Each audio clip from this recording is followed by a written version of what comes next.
Hey guys, John Ryan here, and welcome to my first extended-length podcast called Must Know People. It's a local podcast where local people are the stars.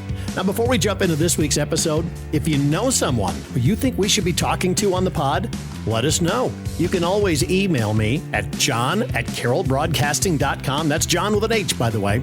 john@carrollbroadcasting.com. And with that, thank you so much for listening. We appreciate it. And enjoy this week's episode of Must Know People. 1, 2, 3. Oh!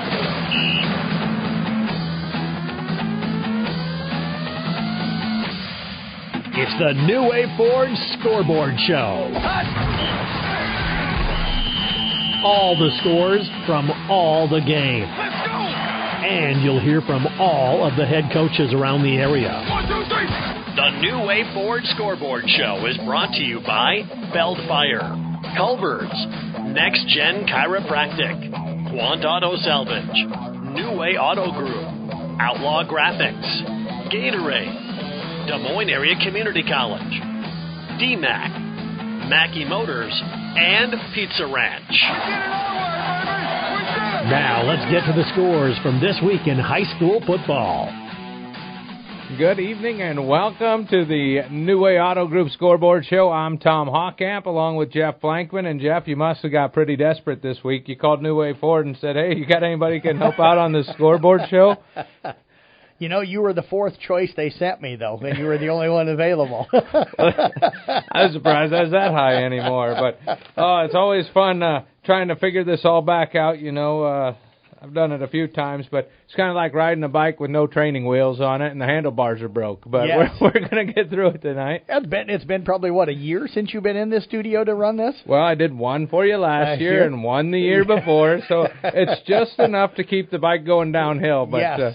So we'll get it figured out. But another fun, exciting week of high school football all around, and some big wins out there and a couple upsets. I said this in the preview tonight. It's hard for me to believe that we're through 5 weeks now. We're over halfway done with the regular season. Carroll's got 4 regular season games left. Everybody else we cover now down to 3 before we head into the bowl season. It's just amazing to me how fast the football season goes. Yeah, it just it seems like you wait, it's here, and then all of a sudden you're flying through it, and it's done. And tonight we had some great performances, some teams that would rather stayed home and maybe try again tomorrow. But when you take a look at the way things worked out, starting with Class 3A District 1, the Carroll Tigers, they know they just got to go take care of business. And this year, they've been taking care of business. Yeah, looked really good the way it sounds tonight. I know Nick just wrapped up his coverage here a little bit ago. Owen Clucky, 3 touchdown catches, I think, in the first half. Tayden Peterson, if I caught right, ran for 256 yards and a couple of touchdowns against a defense that hadn't given up 65 yards yet this year on the ground, and he runs for 256 or 254 himself tonight. Yeah, so a great win there by Carroll, 41-21, staying on that top part of that District 1 in Class 3A where you want to. Heelan, they defeated Sioux Center 21-7, and then Sergeant Bluff Luton over Boyden Hall Rock Valley 42-7. So the Tigers took the long road trip, got off the bus, took care of business. Now they'll come home and they'll have to be ready.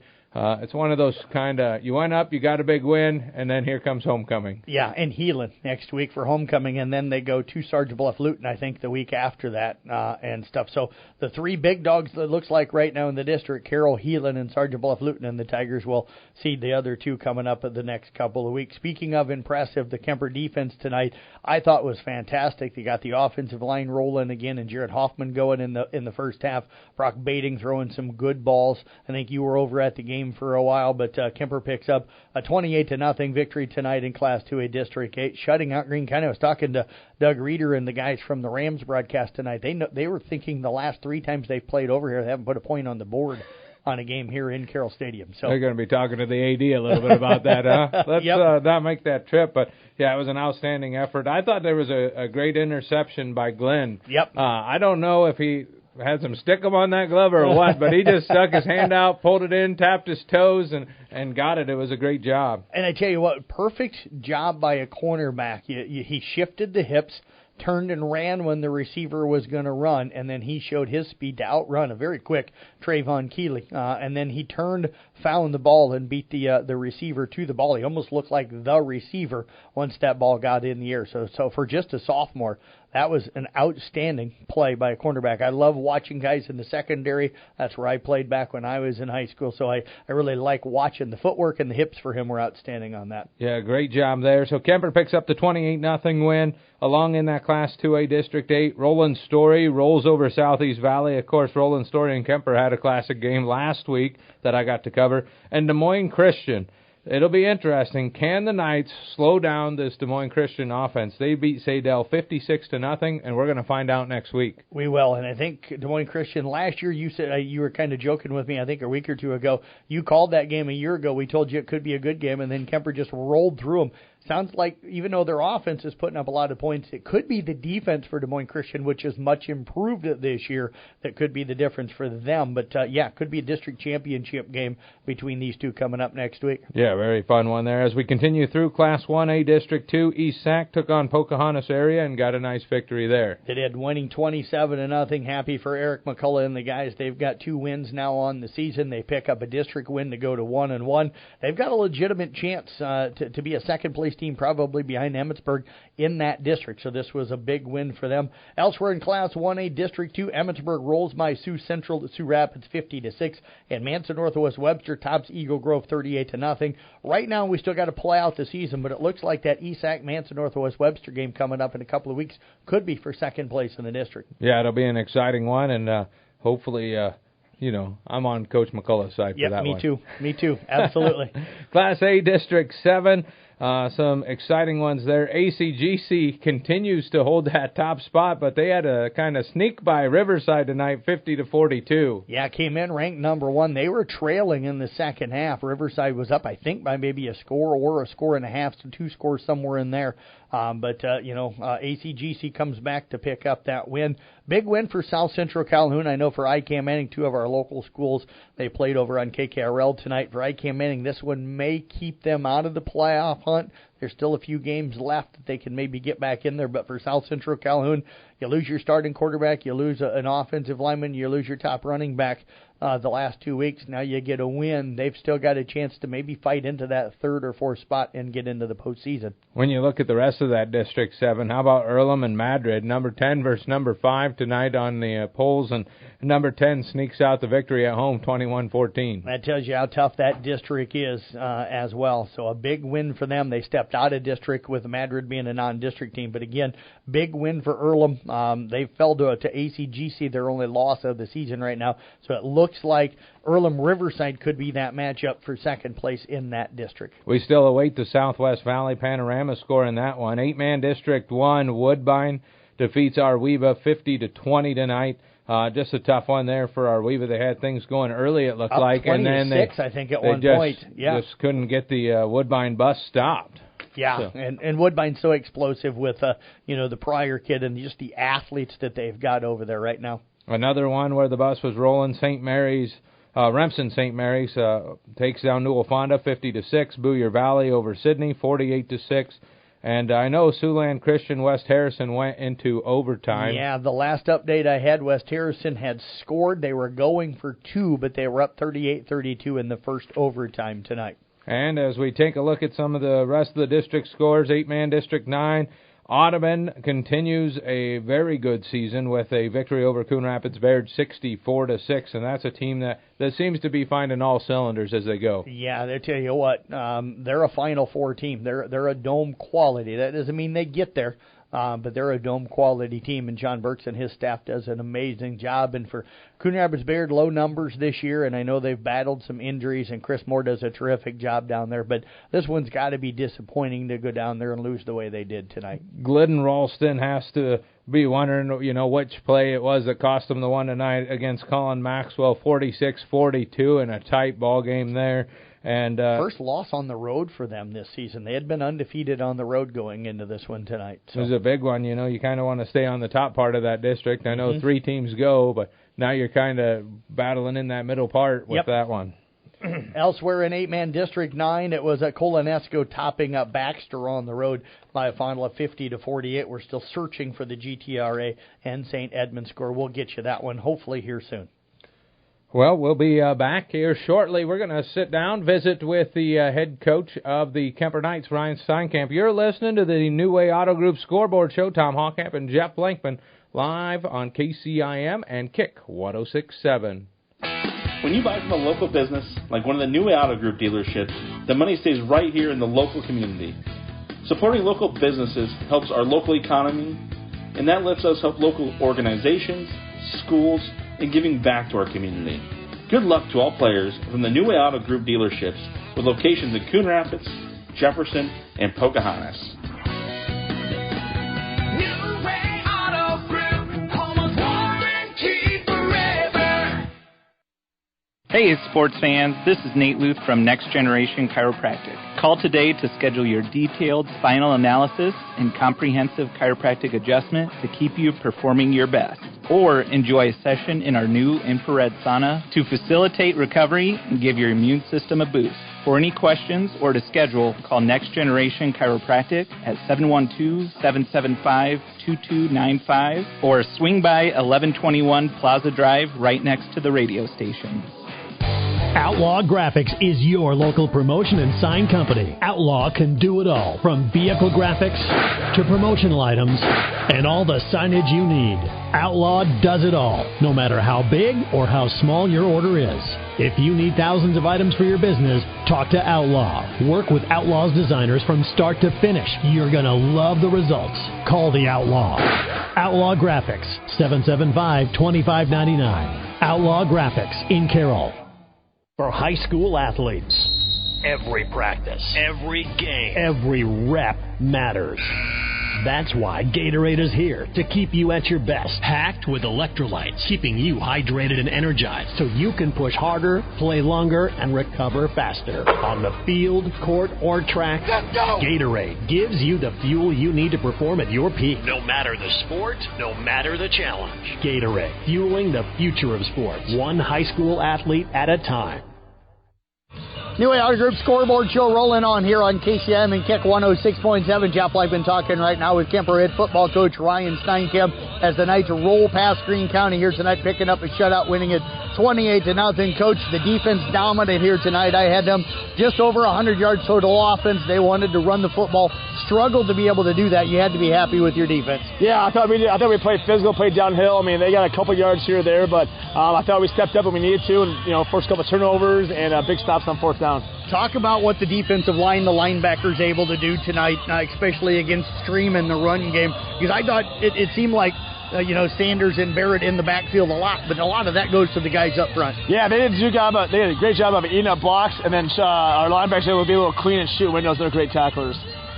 They wanted to run the ball up the middle. Was that what you guys anticipated here tonight? Watching film, they love to bounce on the outside. So I thought our edge guys, Ryan Sundrup and Alford and Ryan Lucas, did a great job of setting those edge. Just kind of funneling it right to those middle guys. So watching film, those guys probably didn't have Ryan. Those guys, outside guys probably didn't have a ton of tackles, but they did a great job of forcing it to the middle. So they really executed that well. Coach, offensively, you guys able to get going right away. You force a 3-and-out for them right away. You take your opening drive.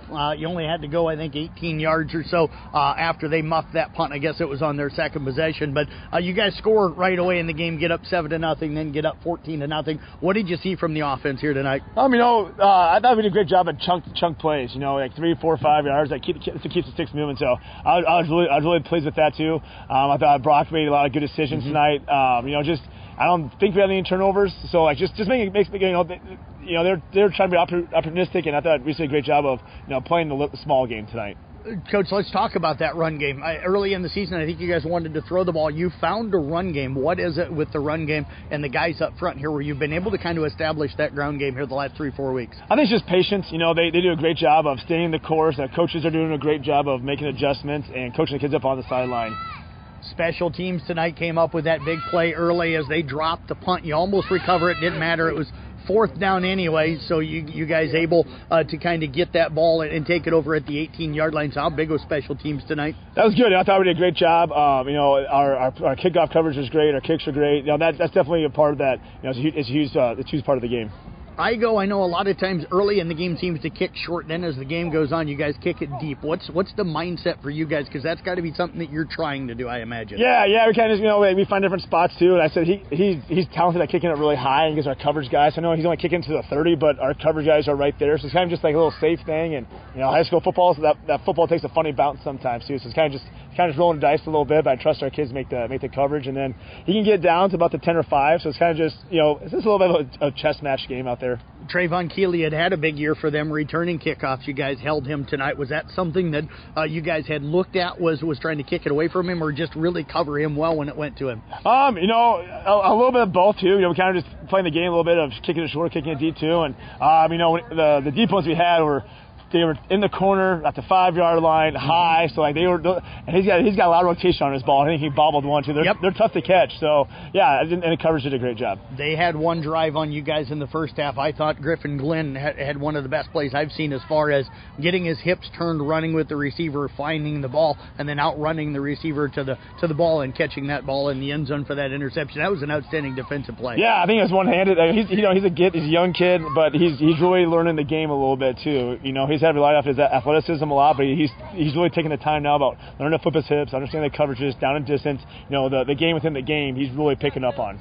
Talk about, the run game here tonight with that power package when you guys come in. I call it a power eye look. That's what it was called when I grew up. I don't know what you guys call it, but that seems to be pretty effective for you. Yeah, we do a good job of it. We got stuffed a few times. We got to just make a few blocking adjustments, and credit to Greene County. They made some adjustments to help them stuff it.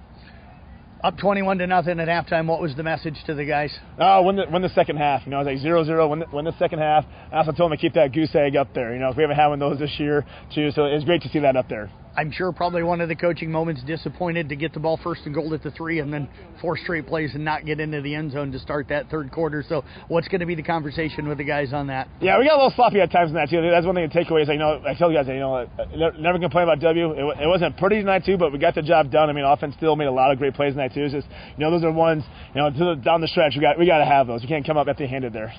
Coach, you're sitting now undefeated here in the district. What's this win mean for this team the rest of the way out, especially with the way you guys seem to be performing now on both sides of the ball? I think it's just, it's just learning and gaining confidence each week too. Each week our goal is just get a little bit better, and we're playing our best football. Coach, appreciate you joining us here. We'll catch up with you again for the Pizza Ranch Coaching Show coming up tomorrow. Appreciate you joining us here on the New Way Auto Group Scoreboard Show. Awesome. Thanks a lot, Jeff, for having me. You bet. Head coach again, Ryan Steinkamp. Kemper Knights defeat Greene County again tonight by a final of 28-0.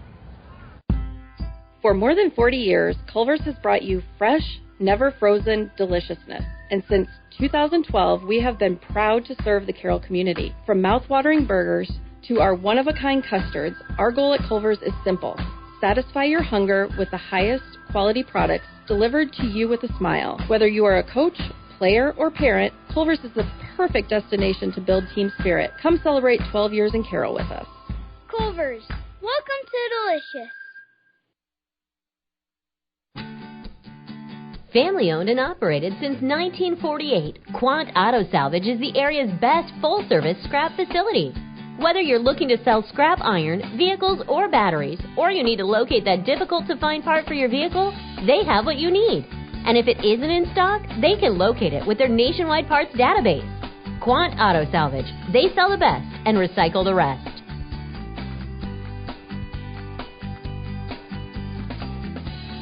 Since 1968, Mackey Motors has been serving Lake City and the surrounding communities with new and certified pre-owned vehicles.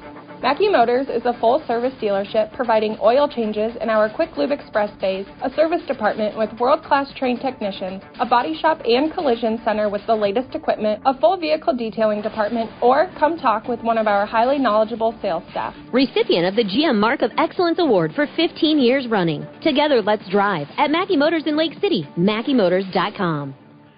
Welcome to the New Way Ford Scoreboard Show. With me on the phone right now is the victorious Audubon Wheeler coach, Sean Burks. The Wheelers defeated the Coon Rapids Buried Crusaders tonight, 64-6. So tell me a little bit about the game tonight. Yeah, we jumped out to an early start. We scored our first couple drives and then had a punt return for a touchdown. We were able to push it to 32-0 at the end of the first quarter, and then got a couple more touchdowns in the second quarter. Got the JV in the second quarter. Turned it over on downs right before the half inside the red zone to go. So we were up 44-0 at half. Had a chance to get 50 in the first half with the JV guys in there, and then just kind of kept subbing in there from there on. And they got one in the third or fourth quarter on us, and just kind of treated it like a JV game in the second half. Fortunately for us, they've got some older kids that needed some reps, which is great for them. We have some juniors and seniors that needed reps. I thought it was a really good, a lot of positives to take out of it tonight. Our kids got to go compete against some good kids. Unfortunately for CRB, they're battling some injuries and whatever else. But we're happy we got out of the game with a big district win. We got everybody in the game. We got everybody some valuable reps, and we move on. Yeah. So who are some of your offensive standouts, and then we'll talk about the defense. Yeah, offensively really balanced tonight. With us able to jump out to an early lead. Over half of our carries came from our JV quarterback and our JV running back. I think Aiden Kiergaard led us with 14 carries, and Mason Cafferauer was next with 8 or 9 carries.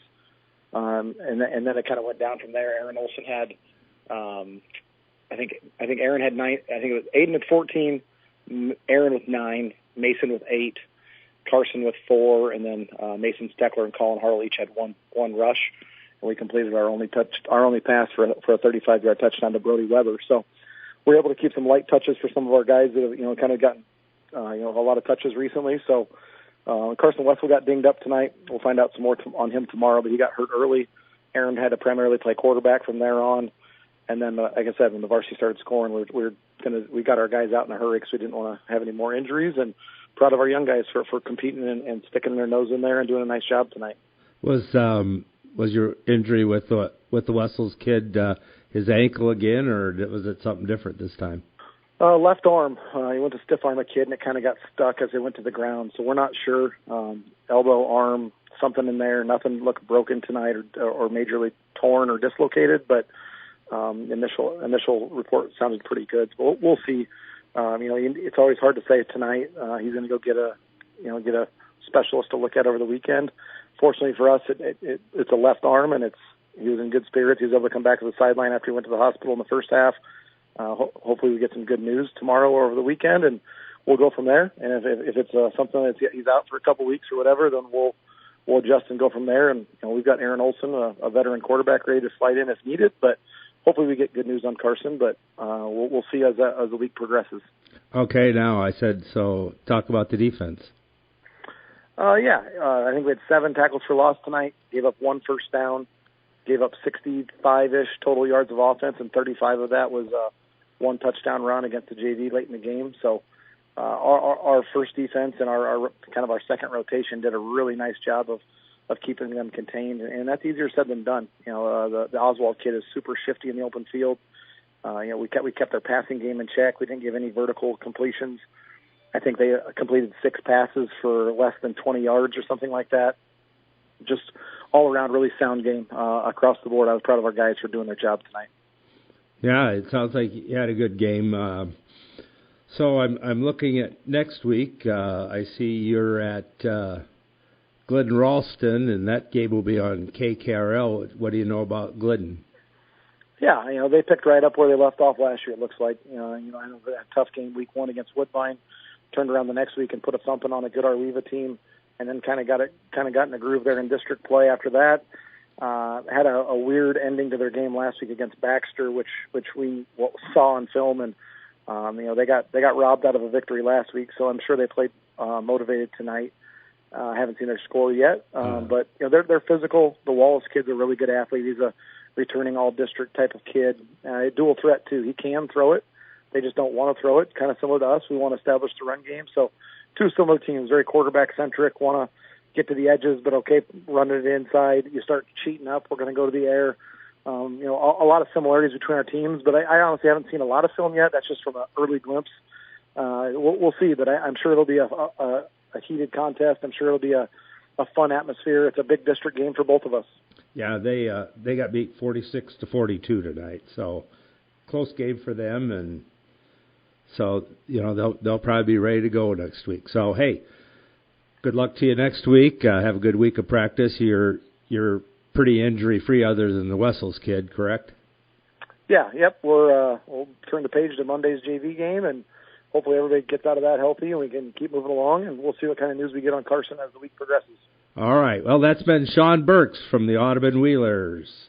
When you need a quick meal or one on the go, your Carroll Pizza Ranch has great deals for carry-out and delivery. Order online and get 8 pizzas of Country's Best Chicken with potato wedges for only $20. How about 2 large pizzas for $25? Or get 2 medium single-topping pizzas, cheesy ranch sticks, and a cactus bread for just $20. Check out these deals and more at pizzaranch.com today and order hot and fresh. Pizza Ranch, located off Highway 30 in Carroll, open 7 days a week. Whoa, that's good.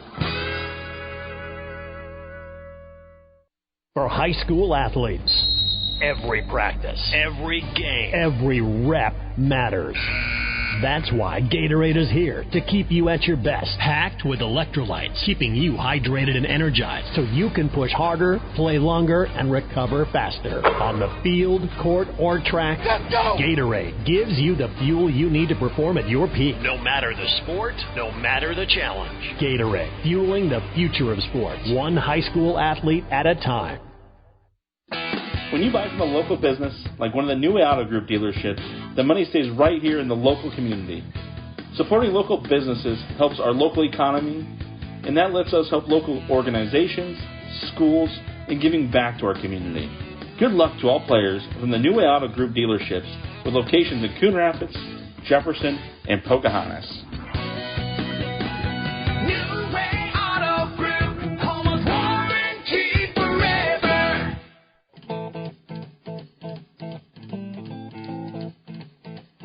And we welcome you here to the New Way Scoreboard Show. Tom Hoffcap and Jeff Blankman trying to figure out how to make things work again. And Jeff, we've collected a few more scores. We have, yes. One a little surprising one. It's not even on the sheet, but Creston sneaks past Harlan, 43-42. Yeah. I wouldn't have guessed that one, but Harlan's a little banged up. But that Creston team, after taking on Carroll, I didn't think they'd even be playing that ball game, really. Right, yeah, I was surprised at that final, especially when it sounds like Harlan was in control for a part of that game. But I heard the Cyclones were down maybe 6 or 7 starters in the game tonight. But big win for Creston to come back. That's such a rivalry over the years. I think Harlan's dominated it, but those programs haven't liked each other. Those Hawkeye 10 schools, most of them don't like Harlan because they've been so good and everything for so long. Well, we heard from Sean Burks and Ryan Steinkamp, 2 coaches that got big wins tonight as Audubon took down Coon Rapids Baird 64-6, and that's just a big outing for them. They just keep taking care of business when they go on the field. Yeah, they do. Really, really good football team. Coach, like I mentioned this earlier, Coach Burks and those guys do a tremendous, tremendous job with that program down there, and they're really, really good this year. Since I always get the opposite of what I ask for, I think I have a terrible football game next week with Glidden, Ralston, and Audubon. I think it'll be horrible. Yeah, I hope you're getting the opposite of what you said as you were trying to do there. But, yeah, so that one's going to be fun. I wish for Glidden they would have gotten the win tonight. That would have been a big one for them. But they fall elsewhere in 8-man District 9. They fall 46-42 over at Collins Maxwell. So they're going to come in 2-3 on the season, 0-2 at home. So looking for their first home win coming up next week. Also in that district, Colonesco defeats Baxter 50-48. And GTRA and St. Edmund, they like playing football. They're still going. They do. They're still playing. They're in overtime right now, tied at 38. I'm tracking that game here. Just went final. Double overtime. GTRA wins it 54-46. So that one now a final score and stuff 54-46, 2 overtimes, and GTRA picking up the win. See, we tell you get everything you need on the Scoreboard Show. Live updates right here. Looking at the 8-man District 1, Siouxland Christian, West Harrison still in overtime. Last we heard, Remsen St. Mary's takes down Newell Fonda 50-6. Booyer Valley over Sydney 48-6. And Woodbine downs Arweva tonight 50-20 in a game that looked like Arweva was going to take off with it. led big early and then just stalled out offensively. Couldn't get things going, and Woodbine capitalized on it. Yeah, feels so bad for head coach Austin Stolk and those kids over there, up 20-6 at halftime, 34-20 at the end of the third. I know Todd Danner was catching up with Austin, so we'll probably have that interview here shortly, I would imagine. But a tough loss for them. They really need to I don't think they have to win out, but they've got to probably get a win over New Alfonda and a win over Booyer Valley to get into the postseason. Class A District 7, 2 local teams meet up, and another thriller there. South Central Calhoun edges IKM Manning at home tonight to get a big victory and kind of keep pace in that district for when the playoffs are coming. Yeah, fighting to get into that spot, probably behind Earlham, Riverside, and ACGC. They've still got a matchup, I think, with Earlham coming up and stuff, but they fall into ACGC and they fall into Riverside. So a big win for them to get their first district win, and for IKM Manning, a tough loss, another close one. They seem to have a habit of playing close games, and tonight they come up on the short end. No score in from Southwest Valley and Panorama. If somebody knows that score, text it to me. We're searching every place we can find available to find that score right now. Earlham defeats Madrid 21-14, and ACGC squeaks past Riverside 50-42 in that Class A District 7 action. Let's move to Class 1A District 2 now. East Sac County picks up another win. They're now 2-3 on the year, and a big win for them. They knock out Pocahontas area 27-0 as they now move to 1-1 in district play. Manson Northwest Webster down to Eagle Grove 38-0, and it was Emmetsburg cruising by Sioux Central. Sioux Rapids final there was 50-6. So ESAC's got to keep winning, but right now it looks like that ESAC Manson Northwest Webster game could potentially be for second place in that district. Class 2A District 8, the Kemper Knights at home. Defense controlled it. They leave the goose egg on the board as they beat Greene County 28-0. Offensively, I'm sure they'll go back and work on some things, but they were able to run the ball. They threw the ball when they wanted to. Yep. I mean, it wasn't even a need to. They just ran the ball and then threw it once in a while to make sure Brock's arm didn't get, cobwebs in it from waiting around. And they didn't want to use him too much. He's best man in his brother's wedding tomorrow, so he had to, get on the road and get up there tonight. So they got him on out of there and able to get that homecoming victory. Other scores in that district: Roland Story over Southeast Valley, 42-17. Des Moines Christian takes down Sadell, 56-0. Sets up a fun one next week in Des Moines as Des Moines Christian plays host to the Kemper Catholic Knights. And that one should be for the district championship. If the Knights win that one, they completely control their destiny, and stuff. They'll have Sadell and Southeast Valley to close out district play. Class 3A District 1, Carroll Tigers keep their hopes for a district championship alive. They really put it to MOC Floyd Valley tonight, winning it 41-21.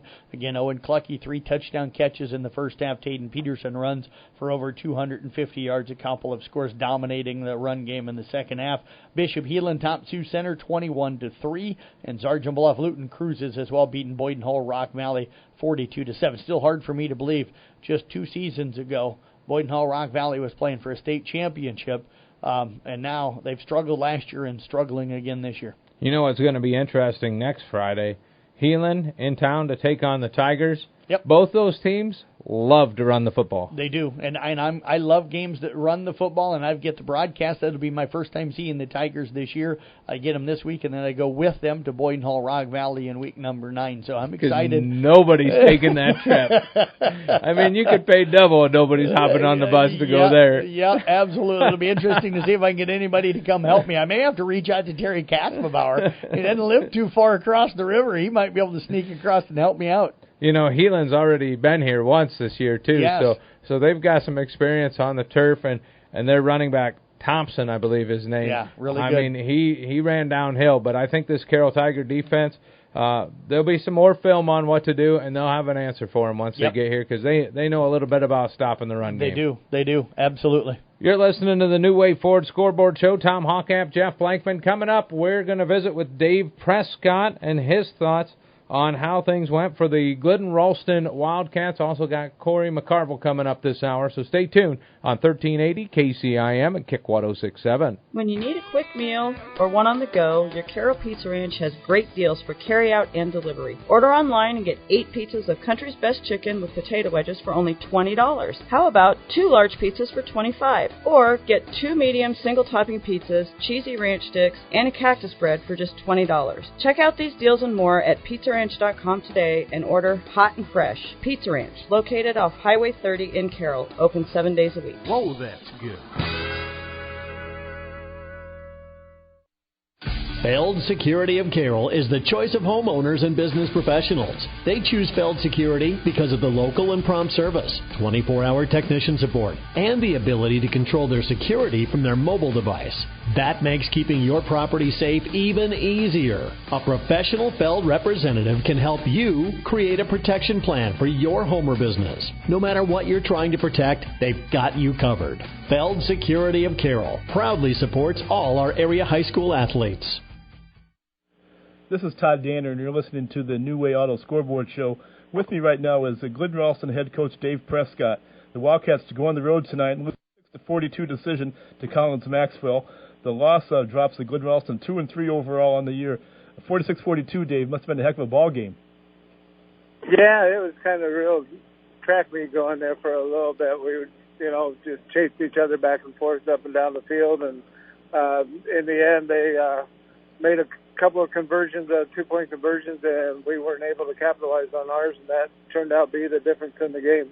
And how about early on offensively? Were we able to do some nice things early on in the ball game? Yeah, we were going pretty good. Our run game was going good. We struggled a bit at the end of the first quarter, so we kind of opened up passing a little more. Hit some nice passes, good plays, and we were a little more balanced tonight than we have been in the past, but they were pretty good size and hard for us to get the running game going. But when we got the passing game going, that also freed up Colby, and we got some good runs out of him. Did turnovers play any role in tonight's ball game for you? Well, I think they came back and forth. We fumbled on the second play of the game, and then they ended up scoring, and then the back and forth battle started. But we did pick one off later in the game, and but we weren't able to capitalize on it. So, I don't think turnovers were a big deal, but, maybe on that first possession they kind of played a part. I know you talked about it a little bit, but take me down the stretch a little bit. Were you guys ahead or were you behind at the end of the ball game? How was down the stretch? Take me through that. Well, we were just kind of chasing them all game long. They scored, we scored. They scored, we scored. They scored, and it just went that way. We just kept looking for a stop, and they just, would either get a first down by a penalty, or they would just kind of do a scramble and throw a late play. We were just kind of about 1 or 2 plays away from being able to get back and, realize on it. Defense didn't do that bad, but we just gave up plays when they needed to make them. Okay, speaking of the offensively or defensively, I know you probably don't have stats in front of you, but anybody stand out that you'd like to mention on both sides of the ball? Well, yeah, Colby had another good night rushing, and Dawson Majerus caught several passes. Alex Daniels did a good job catching. We actually kind of had an incident before the game started where we lost a couple of players, role players for us. They ran into each other in warm-up, so we lost Lucas Christian and Colton Rohrbeck before the game even started. Then this morning we ended up not having Waylon Hines, so we were down 3 starters, 3 guys that play quite a bit for us, and it we had other guys stepped up and filled the holes, and they did a really nice job. Well, I tell you what, after tonight's ball game, you get a home contest next week with Audubon. And Audubon was a 64-6 winner tonight over Coon Rapids Baird. So the Wheelers will head to Glidden 5-0. So what do you know about the Wheelers? Well, they're rolling right now. They're big. They're well coached. I know that they, spread it out a little bit, and they do everything well. It's just going to boil down. We're going to get into the film room, see what they do, try to prepare a defense and an offense to go against them, and just do what we do every week. But it's just going to be another really good team and we're going to have to be ready to play. Hopefully the guys that are hurt and sick will be back, so we'll be at full strength. I was just going to ask you that. The guys in the pregame got hurt in pregame. Should probably be ready to go next week? Yeah, I think Colton, he got 12 stitches above the eye, and they'll let him play. And Lucas had 18 stitches in his ear. Oh, jeepers. So I mean, it was a pretty good collision. We warm up, without helmets, and we were just kind of running some pass routes, getting warmed up, and they just happened to collide, and it was kind of a freak thing. But losing both of those guys, they're both starting cornerback and the first guy in, so it kind of had a good effect on us, a bad effect. We lose those guys, but the other guys stepped up and did a really nice job. Well, I'll tell you what, Coach, I appreciate your time taking with me tonight, and wish you the best of luck next week against Audubon. Well, thank you very much. Hopefully we'll be prepared and be able to give them a game. All right, Dave, have a good night. Thank you. All right, thank you, Todd. Yep. Earning college credit while in high school is a smart choice. Area high school students have several college class options available to them through the DMAC Carroll campus and Templeton Regional Center. Students, contact your high school counselor today to talk about how DMAC college credit can be part of your high school plan at no cost to you. DMAC, life's calling.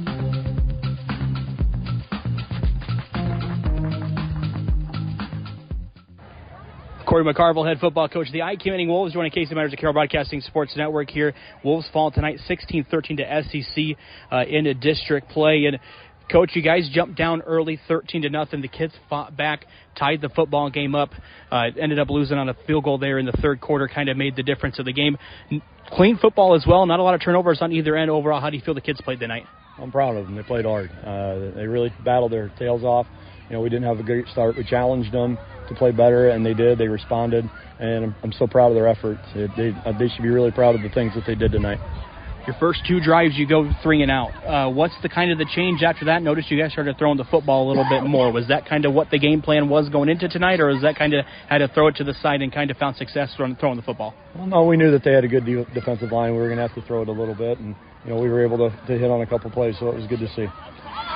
Ben Ramsey didn't turn the football over tonight at quarterback for you guys. He threw the football really efficiently. What did you see from your junior quarterback tonight? Well, he struggled early.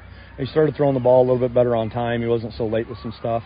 I thought that was key. And, I think he's starting to trust his eyes a little bit more, which is good to see.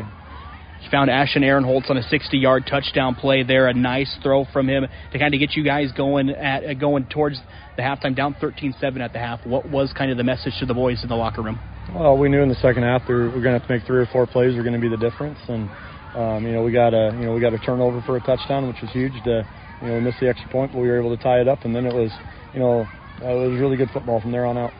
What was the message after you guys fell down 13-0 to the boys? Kind of seemed like it sparked them. You guys went on a 13-0 run yourself. Well, we challenged them.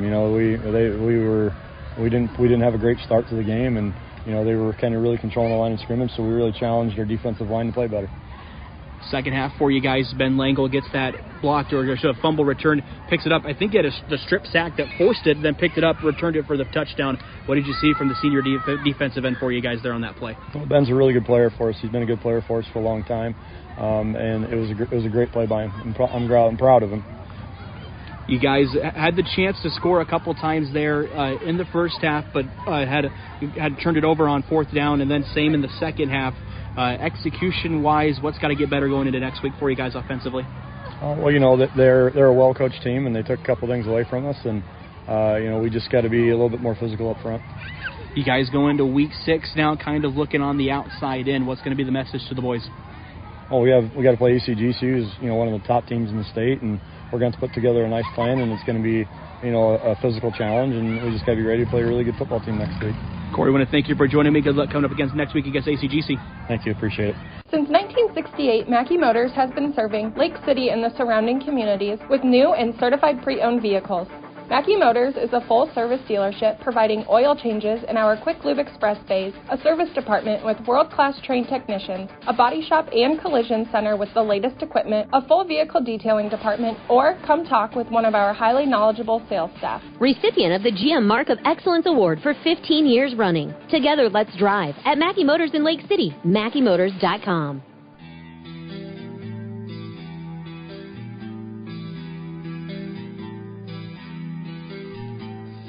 It's the Friday Night Scoreboard brought to you by New Way Auto Group. Tom Hawkamp and Jim Molitor with me now as we have brought in everybody we can tonight, Jim. I don't know if Jeff just didn't think I could do this or what was going on. He's hanging out, won't leave me alone. Keeps asking, do you know what you're doing? No, but I'm here. Casey's here working on stuff, and we got you, Todd's Todd. Here. Yeah, I mean, got the whole shooting match. Somebody must have gave him a bigger budget for tonight or something. Yeah, that might have been it. I mean, we've had some exciting games. We've touched up with a lot of coaches. Still to come, we're going to visit with Brian Case this hour. We're going to have Coach Rowe coming up next hour because we want to make sure the guys on the way back maybe can catch a little bit of that one. They got to get back into the listening area from that trip to MOC. Yeah, that's Orange City's a long ways up there. Well, let's take a look at that Class 3A District 1. Again, those Carroll Tigers, big win tonight as they go on the road. 2 weeks in a row, they make a long road trip, get off the bus, take care of business, and then come back home. They get the 41-21 victory over MOC Floyd Valley, which sets up a real fun one next week when Bishop Heelan comes to town, as Bishop Heelan got that 21-3 win over Sioux Center in that district. So that should be a very, very fun game. That should be. It should be a good one. Also in that district, Sergeant Bluff Luton 42, Boyden Hull Rock Valley 7. All right, in Class 2A District 8, Kemper shuts out Greene County 28-0. Roland Story defeated Southeast Valley 42-17. And Des Moines Christian, who's going to host the Knights next week, correct? Yes. And they shut out St. El tonight 56-0. It'd be really interesting to sit down and watch that offense. They put up a lot of points last year. The defense gave up a lot of points for that Des Moines Christian squad, but this year the defense is holding up, and they're still putting up a lot of points. So the Kemper Knights, do you try to slow them down and limit possessions in that ball game? I mean, Coach Steinkamp and that team, they've been through some adversity. They've seen some stuff. They're going to be ready to go on that road trip and see what they can do there in Des Moines Christian. Yeah, I'm sure Steiny will be watching a lot of film this week and breaking things down just to see exactly what's going to suit his team best for, exploiting some weaknesses. I bet you he gets his dad in on it. Russell, I'll bet he will, too. Put down the golf clubs for a little bit and start watching some film again. Probably. He could, very easily. Class 1A District 2, big congratulations out to East Sac. They pick up the victory over Pocahontas area, 27-0. Also in that district, Emmetsburg, they are having a strong season. They get a win 50-6 over Sioux Central. Manson Northwest Webster down to Eagle Grove 38-0, coming up pretty quick. Manson Northwest Webster and East Sac. That could be for that final spot in the district race for the playoffs. Very well could be, and hopefully Eric McCullough will get the troops rounded up and be interesting to talk to him. We've yet to talk to him yet, so hopefully he'll call soon. All right, Class A District 7. In a battle of area teams, South Central Calhoun holds off IKM Manning 16-13. Earlham defeated Madrid 21-14. And ACGC rolled over, that was a close game, 50-42 over Riverside, and we're still looking for the Panorama Southwest Valley score. Coach McCarville didn't seem super excited to have to roll up against ACGC right now after a tough loss tonight against South Central Calhoun. Yeah, I think ACGC is the real deal. They've been putting up some points. Their defense has been a little suspect, and in that 8-man, you just never know how, or in that District 7 Class A stuff, you just never know. You got to go make sure you hold those points down at a certain level. So we'll see. I hear they've got a good kicker down there. So if it comes down to something like that, they've always got the chance. Yeah, that's true. 8-man District 1, a tough one for the Rockets of Arweva as they fall to Woodbine 50-20. Remsen defeats Newell Fonda 50-6. That's Remsen St. Mary's. Boyer Valley rolls Sydney 48-6. And last we heard, Siouxland Christian and West Harrison were in overtime. We have not got the final. I do have that final there score. We go. West Harrison holds off Siouxland Christian in double overtime, 46-44. So that I remember I heard Jeff talking about that game. You know, both teams were winless going in, and you know, I was wondering about how they were going to do with scoring and holding and everything else. With 46-44. That's 90 points. They found a few of them and had a good battle down there. Absolutely. Again, West Harrison and Siouxland Christian. 8-man District 9 action. Audubon's got a solid team again this year. They've reloaded again, and it's looking like it as they get that 64-6 win over Coon Rapids Bayard. Yeah, I talked to Sean, and I mean, he's got numbers, which is something that Coach Moore does not.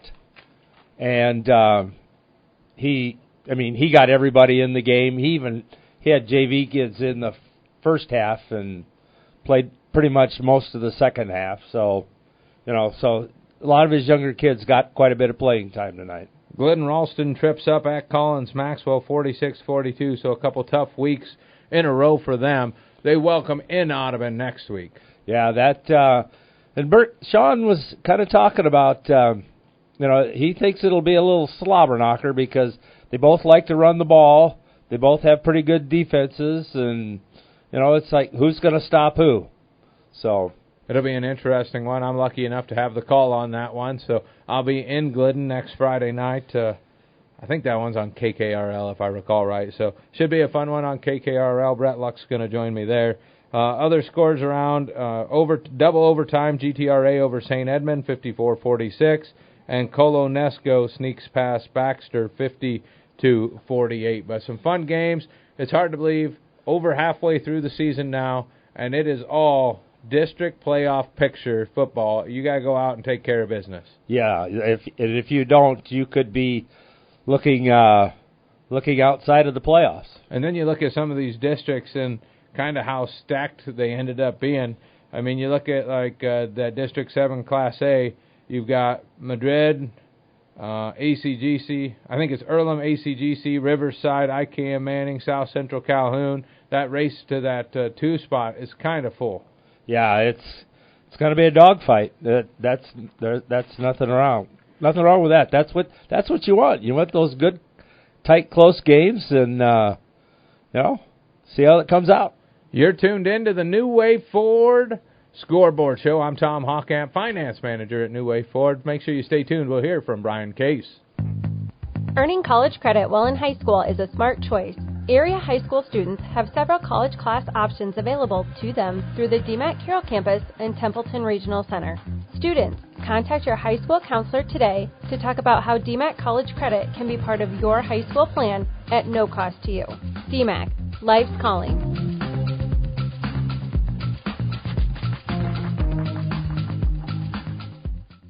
Brian Case, South Central Calhoun football coach from the Casey Miners of Carroll Broadcasting Sports Network here in the New Way Auto Group Scoreboard Show. Coach, you guys come away with a 16-13 win tonight. It's big in Class A District 7. You guys staying into that playoff hunt right now. You going into next week, you got the big win tonight. What does that mean for the guys? Going into a non-district game next week, right? I mean, this one, we knew that our backs were against the wall. We were both coming in here in the same situation, both 2-2, and we know that the winner of this game was going to probably be having a pretty good shot of making the postseason. At the same time, you lose this game and you're on the outside looking in. So we knew that this is a huge game. Obviously, playing against a really quality team in IKM Manning. We respect those guys so much. Corey McCarville does an outstanding job. Tom Casey, obviously, a Hall of Fame coach over there. They do a great job, and they have their kids ready to go week in and week out. So we knew we had a huge challenge against these guys. But credit our kids as well, Casey. Our kids, we came out on fire, did a really good job in that first quarter, moved the ball kind of at will. And then after that, I don't know what happened. It just kind of like the wheels fell off offensively. But thank goodness defensively. We gave up the one big play. But other than that, I mean, our defense played pretty well and kept us in the ball game to give us an opportunity to come down here. We kicked a field goal to go up, and then defensively again, we just had to shut them out the rest of the way, and we did that. So, but going into the non-district game, being 3-2 right now, and 2-2 in the district is a pretty good feeling. Homecoming win, pretty good feeling. We want the kids to enjoy this one, but we got to get back to work on Monday. What did you see from the defense tonight? You guys came out offensively, scored 13 straight points. The defense gave up one touchdown tonight offensively, and it was a big play. What did you see from them? Yeah, I mean, we've always predicated our team on our defense, and if we can play solid defense, then we give ourselves a shot in every single ball game, right? It's just one of those things right now that we're playing a lot of young kids, so it's a learning process for these kids. I think we started 4 or 5 sophomores tonight. We started a freshman tonight, so these kids are still just raw, and they're young, they're learning, but they're starting to buy into what we're trying to do schematically. They're trying to see some of the success that we're having, and they're starting to believe in it more and more. And if you can win these close games like this, that gives our kids a little bit more confidence moving forward. But defensively, just flying to the football. Some kids, I mean, it seems like we're a little bit lost out there, but it's understandable. Once they start getting more and more reps, they'll start getting more and more comfortable, and they'll start settling in. I had Ben Ramsey in the first half, unofficially 7 of 1,317 yards in that big touchdown play. What was the message to the secondary and the halftime locker room? Stay over the top. I mean, if we can stay over the top and have them complete everything underneath us, we're going to be okay. Making sure that we're reading the quarterback and breaking on the ball when the first hand comes off the ball, the front hand comes off the ball. You just got to do all those little things well against a team like this. I mean, he can throw the ball. And the receivers went after the ball. They did a great job that way. We knew that they had speed. We knew that they had some size up front. And we knew that they were a dangerous offense. They run a lot of different formations, a lot of different motions at you and so forth. And they can kind of catch you off guard if you're not ready. But our kids in the secondary just had to come in. They had to play lights out. At the same time, I mean, that's a double-edged sword. We've got to be able to get pressure up front. And if we can do that, then usually our secondary is going to have some success that way. But we really did not get a whole lot of pressure on him as far as the pass game was concerned. So our secondary had to sit back there and just kind of just see it and just make plays. The beginning of the game kind of seemed like you guys were able to run the football 4 or 5 yards at a time, kind of just methodically moving it down the field. You jumped out to a 13-0 lead. What did you see from the offense to start the football game? Yeah, I mean, we saw some different things. We didn't think that they were probably going to run into their 5 front, but they did. They just kind of started mixing and matching between the 5 front and the 4 front, and our kids had to get in tune to that. Our center in Matthew Hardy did a great job, I think, of letting our other linemen know what we were seeing. But there's a lot of times that we just were not maintaining our blocks up front. So schematically, there's some things that we got to clean up there. But for the most part, when we started the game, I mean, the kids were doing it. They were getting on people. They had their hands on people. They were running their feet, and we were opening the holes. We were running hard with our running backs. We were blocking for each other, and then I don't know what happened. Seriously, I don't know what the difference was. They kept sending the pressure like they had been early on, and we were blocking it early on, and just later on in the game, it just seemed like we were not making the blocks that we were making early on in the game. The injury bug struck you guys tonight again. Kind of been the theme the last couple of weeks. Caleb Jewell goes down. How's he doing? It looked pretty bad from where we were at, but we don't really know what happened up there. Yeah, and we don't know either. We'll get an x-ray on him, and we'll find out later on. But, yeah, you're right. I mean, we have the injury bug right now, and it's just one of those things we have to deal with. It's kind of the next man-in mentality. And the problem is when you're taking a look at our team right now, the next man in is another sophomore or freshman that we're taking a look at. We just keep getting younger and younger. We have Caden Dorman that's gone for the season. Caleb Jewell, we don't know what's going to happen with him. Andrew Anderson, our starting quarterback, is coming back. I don't know if he's going to be able to play quarterback at all. He has a cast on his right hand. And then we have one lineman that we don't know if we're going to get him back or not. So when you're down 4 starters from the beginning of the season, it makes it pretty tough. But our kids are pretty resilient. They're bouncing back right now, and I think that they're doing a decent job. You like the way the young kids have came in and played for you, especially with all the injuries you've seen right now? Well, played for us, right? I mean, it's a culture, it's a program thing, and I said at the beginning of the year that I really like the makeup of our team. I didn't know what it's going to be like as far as wins and losses, but I like the chemistry with this group. They seem to get along. They seem to play for each other. Seniors through freshmen, it doesn't make a bit of difference. So I like the way that our group plays. And again, I don't know how it's all going to end up as far as wins and losses here on the season, but I like our kids. I think we have good kids out there, and they're willing to learn. as long as they stay hungry with it, I think that good things can happen for us, and not only through the next 3 games here, but also into the future. You guys going to step out of conference play next week. You're going to go up to West Hancock to Britt to take on them. Going to be a long bus drive up there. You know, what's kind of the message? The West Hancock runs a similar style of offense you saw from ACGC.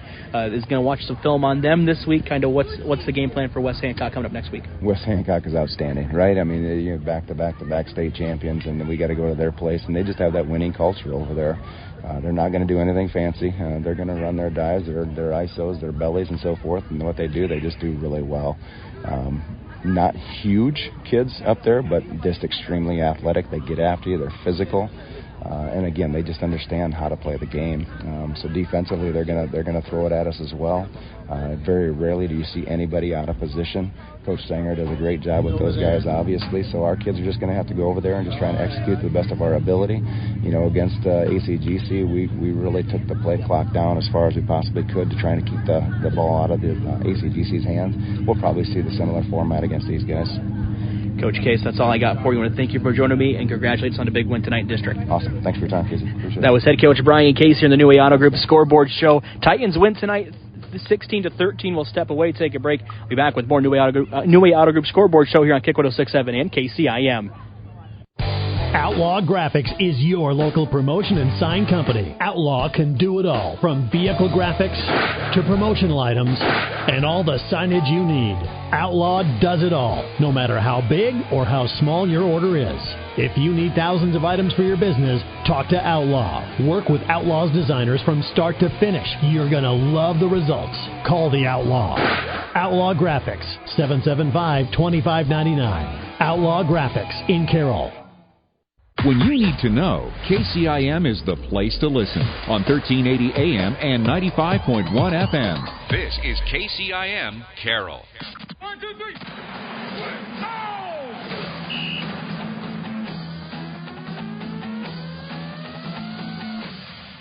It's the New Way Ford Scoreboard Show. All the scores from all the games. And you'll hear from all of the head coaches around the area. 1, 2, 3. The New Way Ford Scoreboard Show is brought to you by Beld Fire, Culver's, Next Gen Chiropractic, Quant Auto Salvage, New Way Auto Group, Outlaw Graphics, Gatorade, Des Moines Area Community College, DMAC, Mackey Motors, and Pizza Ranch. Now let's get to the scores from this week in high school football. And another wonderful week of high school football it was. Tom Hawkamp, Jeff Blankman joining you here on the Scoreboard Show. Some exciting games and some big victories by the local teams who just want to go out and take care of business this week, Jeff. Yeah, absolutely. You're past the halfway point now of the season, and everybody into district play, and these games are the games that count, so these are the games that most of the coaches pay the most attention to. So a lot of our teams went out and took care of the business that they needed to do tonight. So going into the week, as a sports person, you walk around town, people are like, hey, what do you think of this game? What do you think of this game? And that MOC Floyd Valley Carroll game kept coming up, and I'm like, it's kind of one of those, you got to be ready and you can go take care of business, but MOC Floyd Valley is just not going to give you the W when you get up there, and the Tigers did. I mean, and you talk about a 2-hour bus trip on probably one of the most comfortable buses we could find for them to drive up there. Right. And you get off the bus and just take care of it. 41-21, a nice victory there for the Carroll Tigers. Yeah, they're not expecting to get back. I just heard from, Coach Rowetter. They're probably not going to be back till about 12:30 tonight, so long bus ride home, but I'm sure it's a happy bus ride home. We're going to talk to Coach Rowetter later this hour, so hopefully some of the parents are starting to get back a little bit into the area, so we'll wait and see about that. Also in that district, Heelan and Sioux Center. Heelan gets a 21-3 victory. Heelan in town next week. Homecoming for the Carroll Tigers. Tigers will have to make sure they're ready to go when they step on the field, and we should just see a wonderful rushing attack. Yeah, I'm ready for that game. Love games where they're going to run the football. That one could be done in an hour. When you say they're going to be quick, that's when they get long on you. Yeah, we'll still be playing at 12:30 next Friday night. We'll be asking you to get off so we can get going on the scoreboard show. That's how it went last week for me. Yeah. Also in that district, Sergeant Bluff Luton over Boyden Hall Rock Valley, 42-7. Class 2A District 8 Kemper Knights, very impressive. Their defense dominant, got the run game going. Brock Bading had some success in the pass game.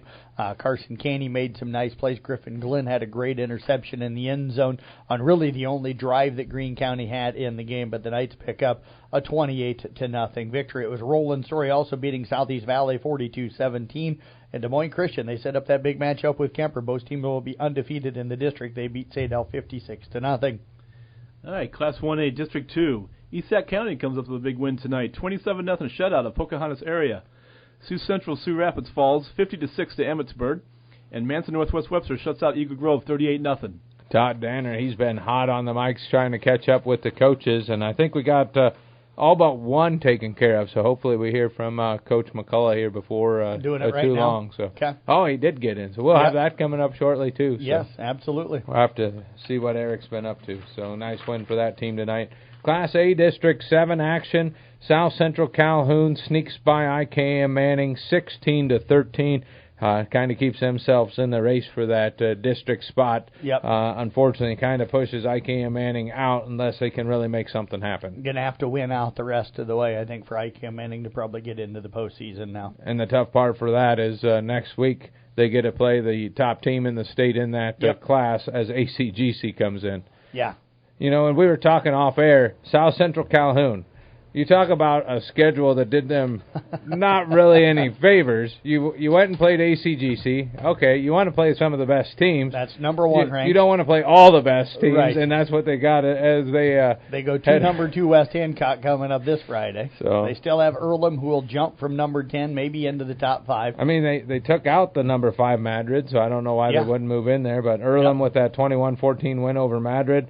I mean, that district is just mean. It is. And then South Central Calhoun decides, we'll just step out of the district and see what happens. Yeah, and you mentioned IKM Manning with that district being mean. That's a good football team, and they're probably maybe going to be the 5th-place team out of that district. That just tells you how good that district is. We did get that Panorama Southwest Valley score. Panorama with a 14-0 win there. 8-man at District 1. Arweva falls tonight on the road at Woodbine 50-20. I know Coach Stolk got to be disappointed up 20-6 at halftime, and that game slips away in the second half.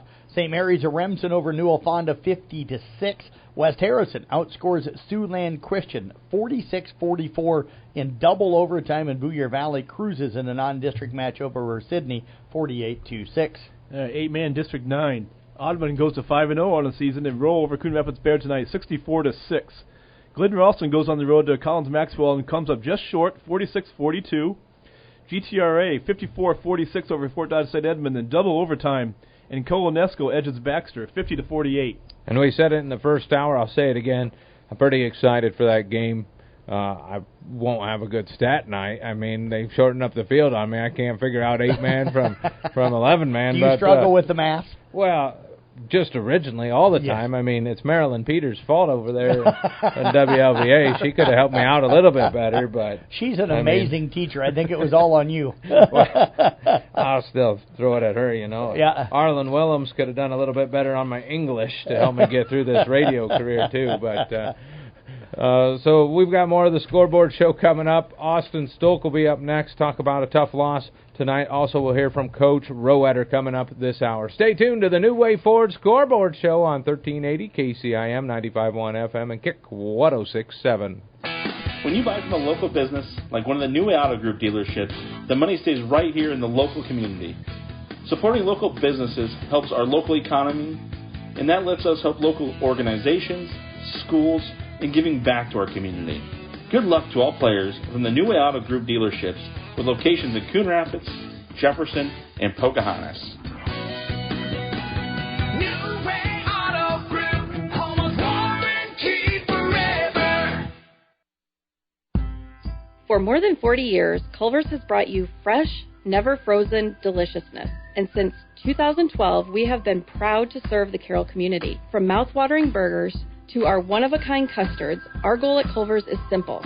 Satisfy your hunger with the highest quality products delivered to you with a smile. Whether you are a coach, player, or parent, Culver's is the perfect destination to build team spirit. Come celebrate 12 years in Carroll with us. Culver's, welcome to Delicious. Earning college credit while in high school is a smart choice. Area high school students have several college class options available to them through the DMAC Carroll campus and Templeton Regional Center. Students, contact your high school counselor today to talk about how DMAC college credit can be part of your high school plan at no cost to you. DMAC, life's calling.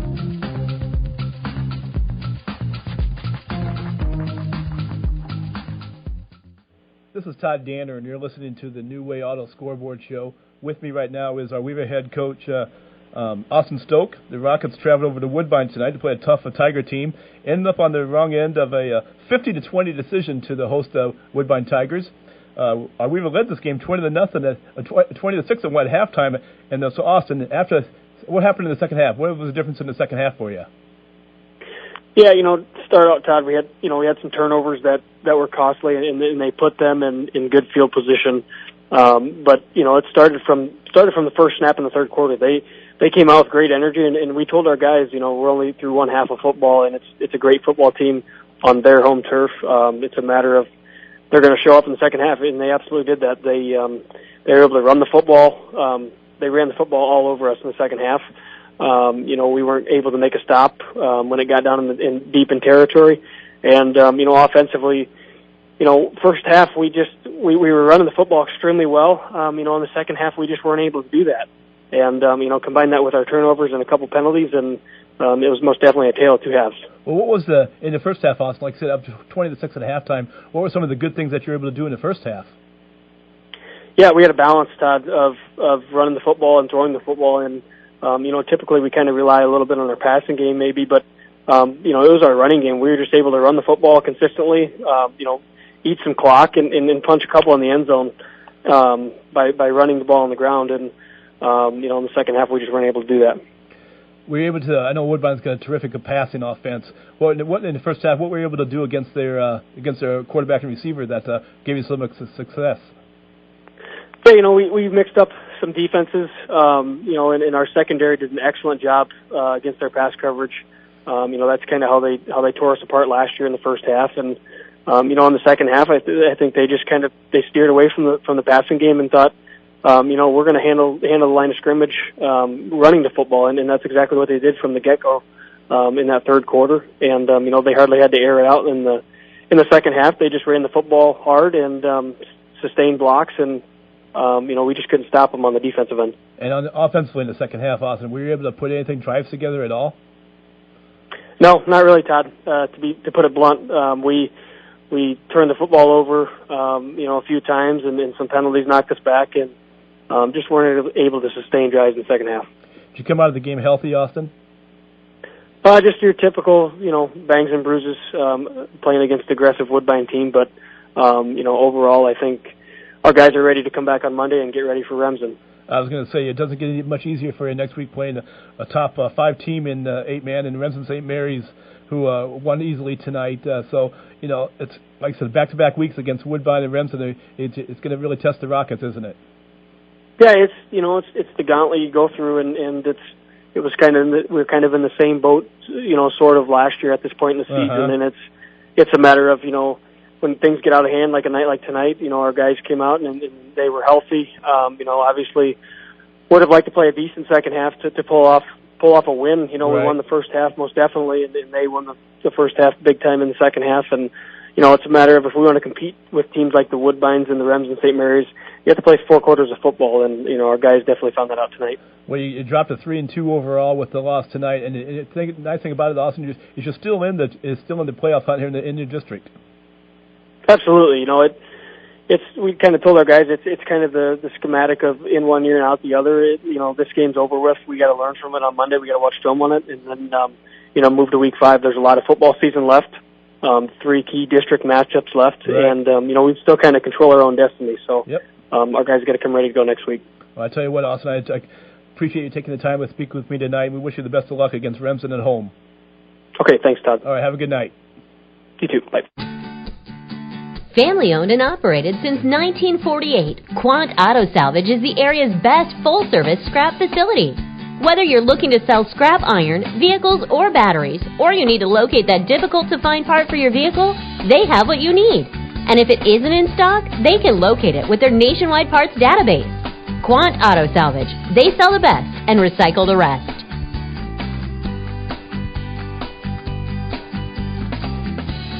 Since 1968, Mackey Motors has been serving Lake City and the surrounding communities with new and certified pre-owned vehicles.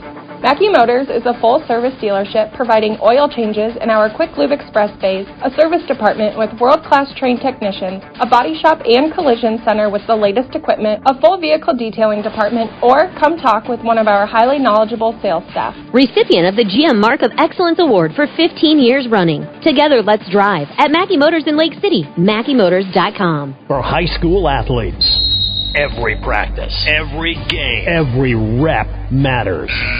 That's why Gatorade is here to keep you at your best. Packed with electrolytes, keeping you hydrated and energized so you can push harder, play longer, and recover faster. On the field, court, or track, Gatorade gives you the fuel you need to perform at your peak. No matter the sport, no matter the challenge. Gatorade, fueling the future of sports, one high school athlete at a time.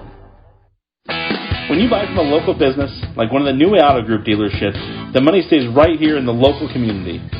Supporting local businesses helps our local economy, and that lets us help local organizations, schools, and giving back to our community. Good luck to all players from the New Auto Group dealerships with locations in Coon Rapids, Jefferson, and Pocahontas.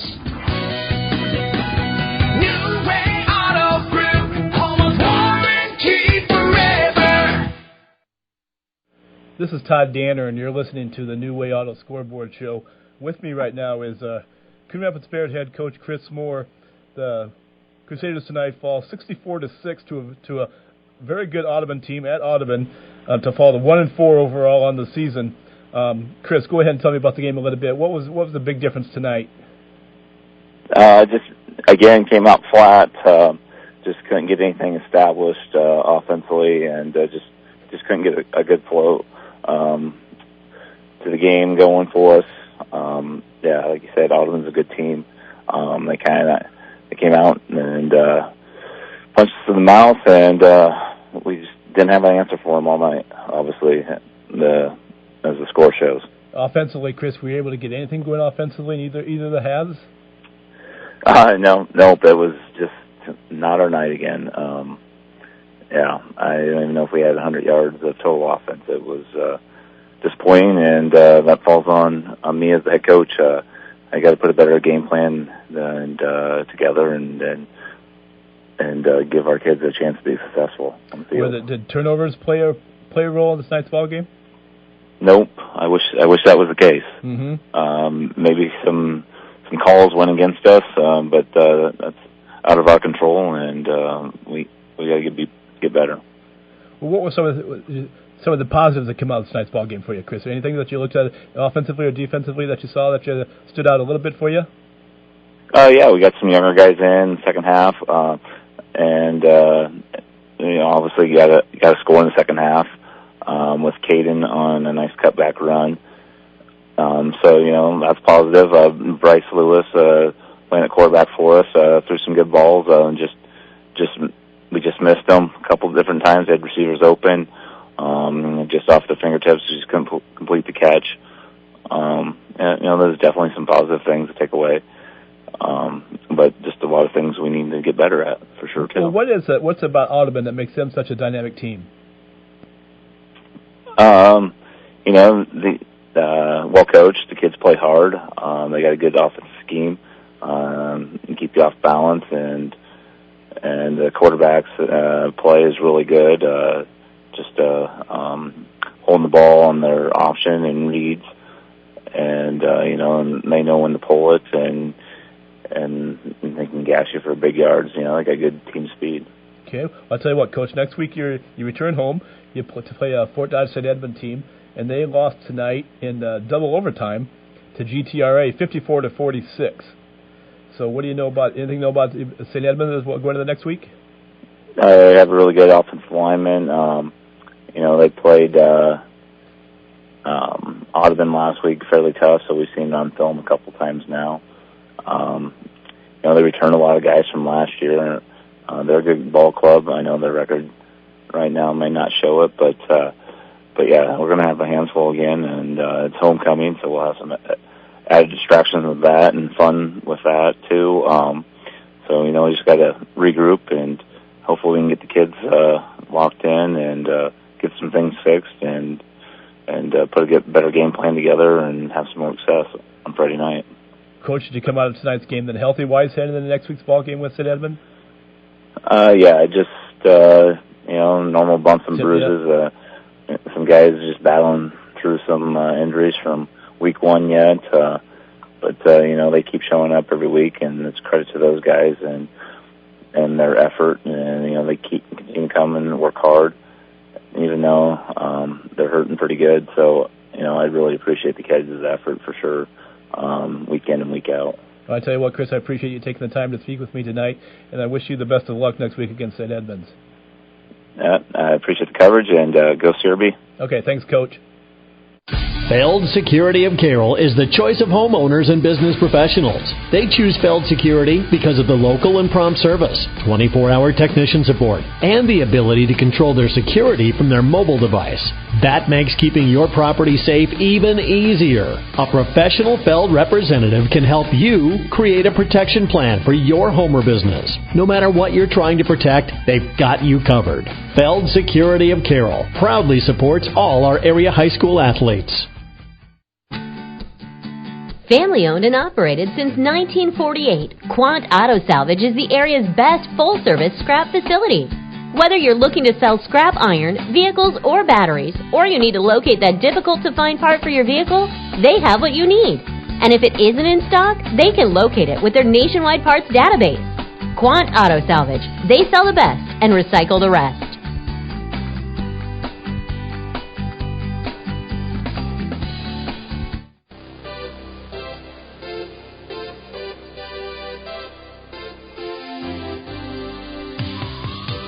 It's Tom, Jim, and Todd.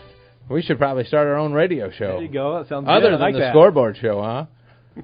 Maybe a podcast. There you go. Oh, boy. What you didn't need to know. Yeah. Absolutely. That's a good one. You're listening to the New Wave Ford Scoreboard show. The quick look at the scores here. Coming up, we're going to visit with Coach Craig Roetter. He got a big victory tonight, 41-22 over MOC Floyd Valley. So congratulations to the Carroll Tigers. Heelan also got a victory, 21-3 over Sioux Center, and in that district, Sergeant Bluff Luton defeats Boyden Hull Rock Valley 42-7. Okay, let's turn our attention to Class 2A, District 8. Kemper Catholic comes up with a big 28-0 victory over Greene County. Roland Story rolls 42-17 over Southeast Valley, and Des Moines Christian shuts out Sadell 56-0. In Class 1A, District 2, it was East Sac shutting out Pocahontas area 27-0. Emmetsburg keeps rolling with a 50-6 win over Sioux Central, Sioux Rapids, and Manson Northwest Webster shuts out Eagle Grove 38-0. In what might be the toughest district across the state, Class A District 7, South Central Calhoun squeaks by IKM Manning tonight 16-13. Number 10 Earlham beats number 14 Madrid 21-14. Number 1 ACGC sneaks past Riverside 50-42, and Panorama and Southwest Valley had a ball game that was 14-0 in that district. Okay, 8-man District 1. A lot of high scores in this district tonight. Woodbine gets past Arweva 50-20. Arweva led 20-6 at halftime in that ball game before falling 50-20. Remsen St. Mary's, the highly state-ranked team, rolls over New Fonda 50-6. Boyer Valley picks up a non-district victory over Sydney 48-6. And West Harrison clips Stewland Christian in double overtime, 46-44. 8-man, District 9. It was Audubon over Coon Rapids Baird, 64-6. Collins Maxwell just slides by Glidden Ralston, 46-42. In double overtime, GTRA defeats St. Edmund, 54-46. And also in a close one, Colonesco defeated Baxter, 50-48. Isn't it crazy? Week 5 is in the books, And here we are talking playoff races already, and there's some teams that it's going to be an uphill battle for them to get things going. Oh, definitely. And then you welcome in some tough ones. I think, unfortunately for IKM Manning, they've got an uphill climb, and I think they get ACGC next week, and that's going to be a tough one. But, if there's a time to get a big win, why not go get it against the number one team in the state? Yep, and they're coming to Manning, so at least they'll be at home. It's not having to go on the road. You got an Arweva team there that's still going to have to battle, at least in that 8-man district. There's 3 teams, but you really can't afford to drop another one as you head forward in that 8-man district. They still one. control their own destiny. They take the time to take the top 3 in 8-man. So if they can battle, they got Redmond St. Mary's next week. If they get by that one, get past that one, even with a loss, they still got the Boyer Valley left, and so they should still have a chance left for the postseason play. Yep, just don't want to trip up too much right. here towards the end. And the same with that 8-man District 9. You got Glidden Ralston out there. They watched 2 games back-to-back weeks that they probably should have had. They didn't get to bring home with them the W, and now they welcome in a tough Audubon squad that, years in and years, what are we, 3-4 years into them being 8-man, maybe longer, because I'm just getting older and forget how short time is, But that's going to be an interesting ball game, and this is probably one of the best Audubon teams they've put out there all around. They've got a little bit of everything going for them. Oh yeah, they've got numbers, they've got experience, they've got depth, they've got it all. That's the thing. They got depth. Like the starting quarterback last year is now the starting running back this year. So the quarterback got moved to running back this year. So that just shows what kind of athletes they have down there at Audubon. Yeah, and plus being that with the Wessels kid getting hurt the last couple of weeks, they don't miss a whole lot because it's the same. I'm sure it's the same offense they ran last year, so he just steps right in and just takes over. And every week with a win like that, they've been having those kids just getting more and more confidence every week. So they're going to be a tough team to handle down the stretch. Jim Molitor, Todd Danner, and I'm Tom Hawkap. You're listening to the New Way Ford Scoreboard Show on 1380 KCIM and Kick 106.7. When you need a quick meal or one on the go, your Carroll Pizza Ranch has great deals for carry-out and delivery. Order online and get 8 pizzas of Country's Best Chicken with potato wedges for only $20. How about 2 large pizzas for $25? Or get 2 medium single-topping pizzas, cheesy ranch sticks, and a cactus bread for just $20. Check out these deals and more at PizzaRanch.com today and order hot and fresh. Pizza Ranch, located off Highway 30 in Carroll, open 7 days a week. Whoa, that's good. Hey, sports fans. This is Nate Luth from Next Generation Chiropractic. Call today to schedule your detailed spinal analysis and comprehensive chiropractic adjustment to keep you performing your best. Or enjoy a session in our new infrared sauna to facilitate recovery and give your immune system a boost. For any questions or to schedule, call Next Generation Chiropractic at 712-775-2295 or swing by 1121 Plaza Drive right next to the radio station. It's the New Way Auto Group Scoreboard Show on Kick 106.7 and KCIM. I'm Nick Brinks, chatting now with Carroll Tiger head coach Craig Rowetter. A 41-21 victory tonight in Orange City on MOC Floyd Valley's homecoming night. First half was really a dominant performance on both sides of the football. Second half became a track meet, became a shootout, but you had a 20-0 head start, and that was the difference at the end of the game. You win by 20. Let's get some overall thoughts on the night, and then we'll kind of go piece by piece through the game. But that was some fun Carroll Tiger football tonight. I don't know about you, but I thought that was pretty fun. Yeah, and all the credit goes to the kids. You can draw up any play you want. If the kids aren't able to execute it and don't believe in it, you're not going to be very successful. So all the credit to them in the world.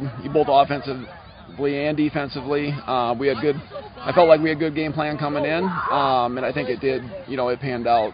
It kind of, again, you hate to say just how you kind of drew it up, but it kind of felt that way.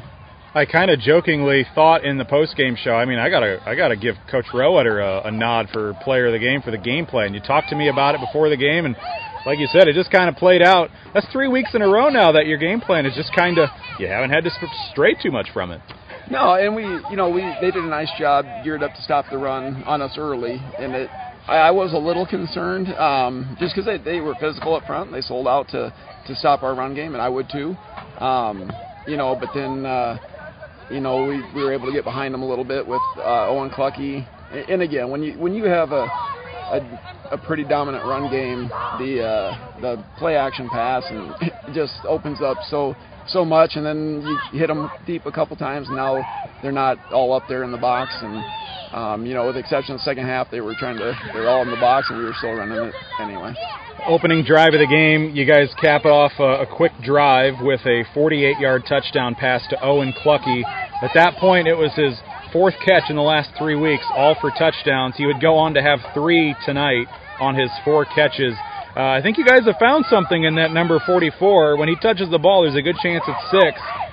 Talk about his contributions tonight and that pass game that MOC Floyd Valley was maybe going to leave open a little bit because they were so focused on the run game.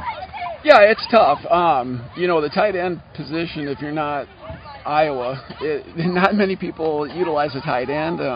It's not, sexy, I guess, with the spread, empty sets people see, and but man, it's effective. And especially when he can block too. I mean, that's the thing. Why he's so open is because usually he's down blocking a linebacker, and the safeties kind of forget he's there, and next thing you know, he's releasing right inside of him. They turn around and he's already, got an 8 to 10 yard start, and he's a track kid too, so he can scoot once he catches it. First quarter, you lead 7-0. You get your second touchdown, a second touchdown reception from Clucky early in the second quarter, and then late in that second quarter, you get your first big break in the run game. Peterson takes it 44 yards to the house. 2 minutes to go in the first half, and you're sitting up 20-0. Did you feel like everything was coming too easily at that time, and what bad could happen next, or what was the thought on the sideline at that point? I got a little greedy when they got a offsides or and we went for 2 and didn't get it, and I was hoping that didn't come back and bite us. But that was about one of the few things that didn't go our way. But no, we were up 20 a year ago, and that sat in the back of my mind, especially being at their place on their homecoming, and so I was cautiously optimistic at going up 20-0. They get a nice kickoff return late in that second quarter, and then they score with under a minute to go. What was the game plan defensively like? They had a short field, started at midfield, and then they got their offense going really for the first time all night on that drive. Yeah, and again, that's where we got. I told Jeff, in the pregame interview that we kind of worked on our punt team and PAT because we had given up some blocks on that and kind of shored that up.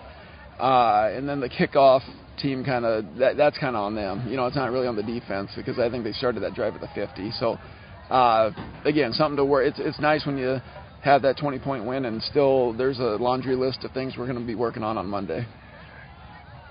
Going to halftime and you're up 20-7. They had just scored a touchdown. You guys are going to kick to begin the second half. That's a great opportunity for a team to get right back in the game, go back-to-back on touchdowns like that. But they never got that chance. You guys found a seam on the kickoff. You kind of did the sideline squib, and you guys were able to jump on it. And then Mr. Touchdown kicks in again, and Owen Clucky takes one. He gets a nice 28-yard touchdown, and 90 seconds into the third quarter, you guys are back up by 20, and you take away that chance at the back-to-back touchdowns. Felt like that was a huge moment. Yeah, it had to kind of been a backbreaker, and I felt right at the end of half, I did feel momentum was maybe a little on their side since they were getting the ball back, and credit to Coach Wardell. He had, he's our kickoff guy, and he had seen it on film where somebody, Lamar's got him on that, and we took a look at a couple of the kickoffs, and they once the kicker was approaching the ball, they kind of turned and ran the opposite way. So Kieran put it perfect right where it needed to be, and we snuck Reese Zygmunt on the field, and he took off like a lightning bolt and was able to snag it, and kind of thought we'd run some clock at that point, but like you said, it was a quick score. The rest of the second half, you guys pretty much dedicated to the run because they had finally not really been able to stop you guys since about midway through the second quarter or so. You guys run a lot of Peterson in the second half. He finishes with a couple touchdowns and 250-plus rushing yards. Kind of a track meet, though, the rest of the way, trading touchdown for touchdown. What was the conversation like after every touchdown that they scored? Were you guys a little worried? Did you start thinking, oh, no, not again? Or did you feel like your offense is just humming along and you're going to answer right back? Maybe in the back of my mind, I was a little bit. Our offensive line was just, they were ready to get back on the field. They were just, they shouldn't have been, but they were kind of the guys that weren't playing defense were smiling. They just wanted to go back out and smash it at them. So it was. We did trade touchdowns, but our offensive line was just confident. They, multiple times they came up to me and just like, hey, let's just keep running the ball right down their throats. And, and it is demoralizing. I've been on that side, in years past too, calling the defense, and you're just getting it smashed at you and they have no answers. And it's really fun when you're calling the plays. It's not so fun being on the other side of that. Unofficially, in my stats, I had Carter Essick completing his last 3 passes in the game for touchdowns. You didn't have to throw it a whole lot in the second half, but when you did, you got a couple touchdowns. You got Zigman right at the end to go back up by 20 in the final minutes. You got the first touchdown in the second half from Clucky. Weaknesses on offense that you take away tonight, or do you feel pretty solid with that A performance? We felt.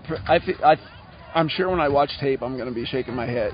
There's always stuff, but no, I'm pretty happy with those guys. Again, there was no panic ever. They were confident in what we were doing. They believed in the game plan, and they've kind of took that identity on now as far as, hey, we're gritty, not pretty, man. We're just going to take it at you. And I don't think. I think offensively we performed well tonight. There's always going to be room for improvement, but it's tough to when you get a run game going like we did. Those play action passes are, we really didn't. It was nice to get Reese one there at the end because he's such a dangerous weapon. You kind of forget about him out there when you're pounding it in with Peterson all the time. But Reese, it was good to see him get one. Convincing win for you guys, a statement win to begin district play on MOC Floyd Valley's homecoming. Now you guys get the homecoming. How do you avoid homecoming and coming off a big win like this? How do you avoid coming out flat next week or, a letdown or anything like that? What can you do during the week to have everybody bottled up and ready to go? Because like you said last week, since Gilbert, this offense is averaging over 40 points a game, and you got a big one next week with Heelan at home. So what's Coach got to do this week? That's the nice thing about our schedule. These next couple get with Heelan and then Sergeant Bluff right after. You want to try to take a break, you're going to get pummeled. So top 10 team coming in for homecoming. That's about all the ready you need to be. And I told the guys it's a long trip home tonight, a lot shorter after a win, but I'll have tape up already tonight and I'll start the game plan tomorrow. So we'll be focused and ready next week, even though it is homecoming. Unofficially, I had you guys with 2 kneel downs, a missed field goal, and I think everything else was a touchdown drive for you guys tonight. When you guys were celebrating after the game, I think the guy that I saw hooting and hollering the most was Mason Stitz. You didn't need your punter tonight. No, but we did get him on the field on their onside kick, so he still got out there. But yeah, and we worked that this week. I would have lost a lot of money if you were going to tell me we wouldn't punt tonight, but. Those guys are ready to go when they need to, but luckily these last 3 weeks we haven't needed them. Best of luck next week at home against Heelan. We will see you there. All right, thanks, Nick, and go Tigers. It's the New Way Auto Group Scoreboard Show on Kick 106.7 and KCIM. The Carroll Tigers win at MOC Floyd Valley, 41-21. When you buy from a local business, like one of the New Way Auto Group dealerships, the money stays right here in the local community. Supporting local businesses helps our local economy, and that lets us help local organizations, schools, and giving back to our community. Good luck to all players from the New Way Auto Group dealerships with locations in Coon Rapids, Jefferson, and Pocahontas.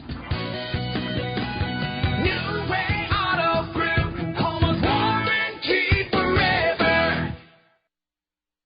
Feld Security of Carroll is the choice of homeowners and business professionals. They choose Feld Security because of the local and prompt service, 24-hour technician support, and the ability to control their security from their mobile device. That makes keeping your property safe even easier. A professional Feld representative can help you create a protection plan for your home or business. No matter what you're trying to protect, they've got you covered. Feld Security of Carroll proudly supports all our area high school athletes. Outlaw Graphics is your local promotion and sign company. Outlaw can do it all, from vehicle graphics to promotional items and all the signage you need. Outlaw does it all, no matter how big or how small your order is. If you need thousands of items for your business, talk to Outlaw. Work with Outlaw's designers from start to finish. You're going to love the results. Call the Outlaw. Outlaw Graphics, 775-2599. Outlaw Graphics in Carroll. When you buy from a local business, like one of the New Way Auto Group dealerships, the money stays right here in the local community. Supporting local businesses helps our local economy, and that lets us help local organizations, schools, and giving back to our community. Good luck to all players from the New Way Auto Group dealerships with locations in Coon Rapids, Jefferson, and Pocahontas.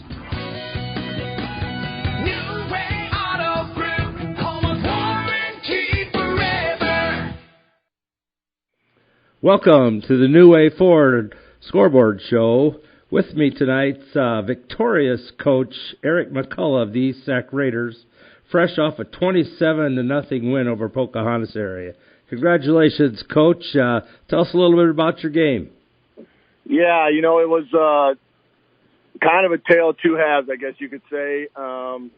The first half, we came out right away in the first drive, and our offense did a great job at driving the field, scoring. We tried to go for two, a little 2-point play. We didn't get it, so we were up 6-0. And then after that, it was just kind of back and forth. We had our chances. I think there was one time we threw an interception, another one we broke a big run, but ended up fumbling it, just trying to get extra yards, just trying to be an athlete, and those things happen. And just one of those lessons you have to learn, that when you get it, be happy with it. It's just sometimes when you try and extend that stuff, that's when bad things happen. And but our defense did a great job. I think we were talking as a coaching staff. We haven't looked at it yet, but I think we had 3 4-down holds inside our 30-yard line. So our defense really did a really good job, and they missed some opportunities. They had some drop passes, and they had some, just plays that didn't go their way. But for us, we'll take it. The ball just kind of bounced our way. We had a little meeting at halftime, little motivational meeting, I guess you could say. And most dads probably know what we're talking about.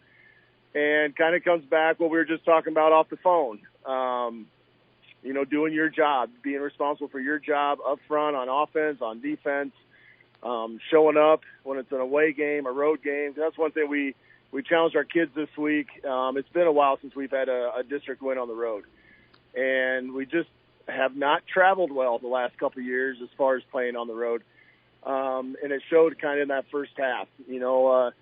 Nothing against Pokey, but as well as we played in the second half, we played like that in the first half, the game would have been over at halftime.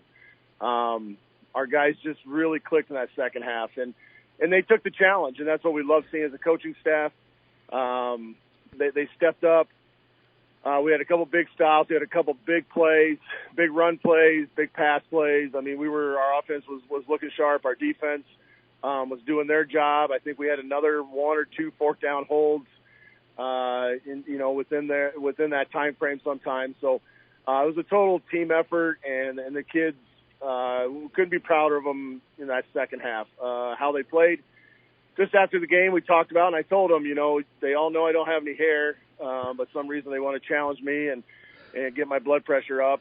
But then they come back and surprise and just they really earned it tonight in that second half. Oh, that sounds great. So offensively, who were some of the bright spots for you?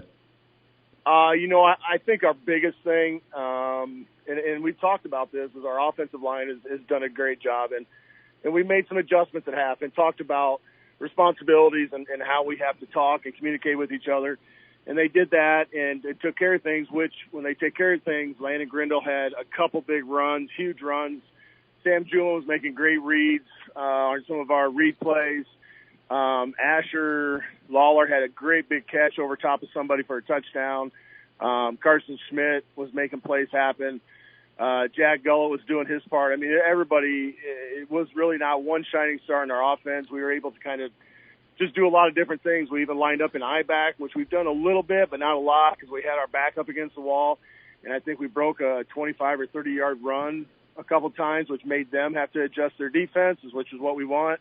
And then we were able to go back to our spread look and just continue to keep them guessing. And those are the fun things, and I think the kids can see that now, you know, when you talk about it and in practice and you try and rep it and try and do it, but when you actually can get in the game and show them situations like that, you know, it's just a lot of fun.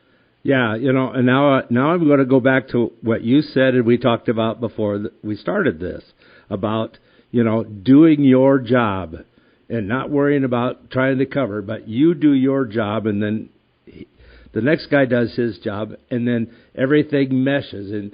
And from what I've gathered and what you've said multiple times, it was a complete team effort tonight with offense, defense, the whole 10 yards, correct? It was. You're exactly right. And those are the things we talk about, because sometimes we have kids that try and cover more than they need to cover.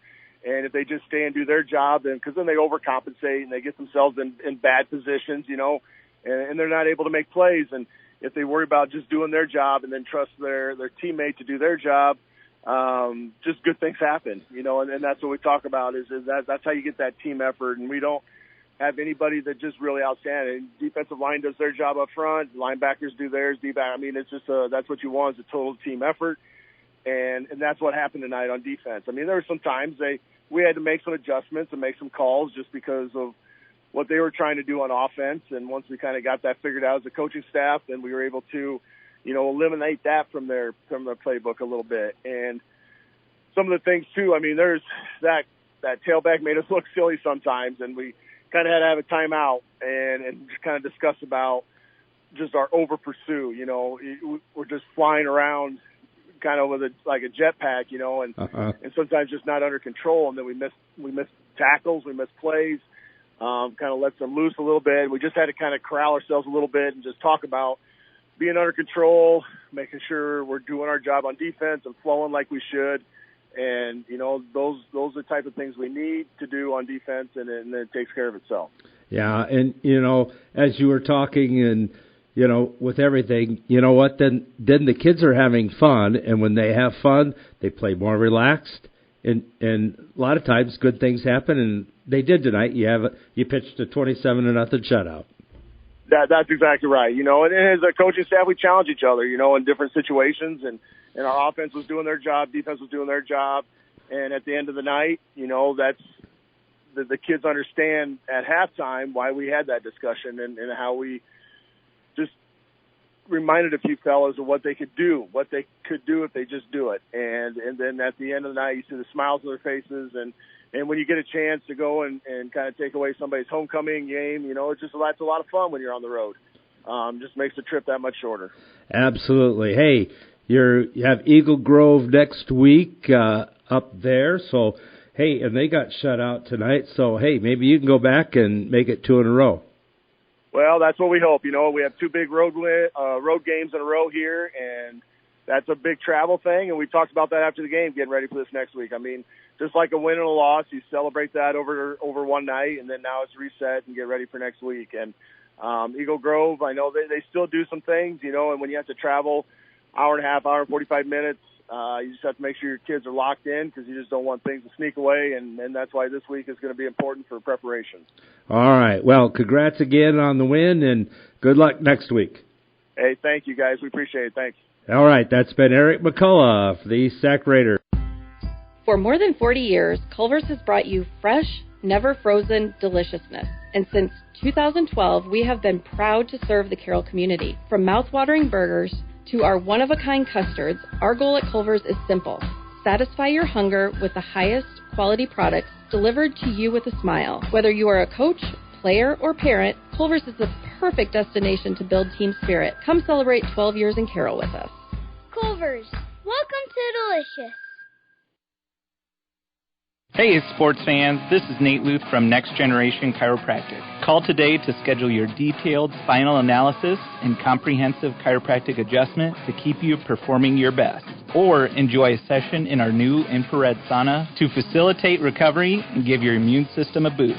For any questions or to schedule, call Next Generation Chiropractic at 712-775-2295 or swing by 1121 Plaza Drive right next to the radio station.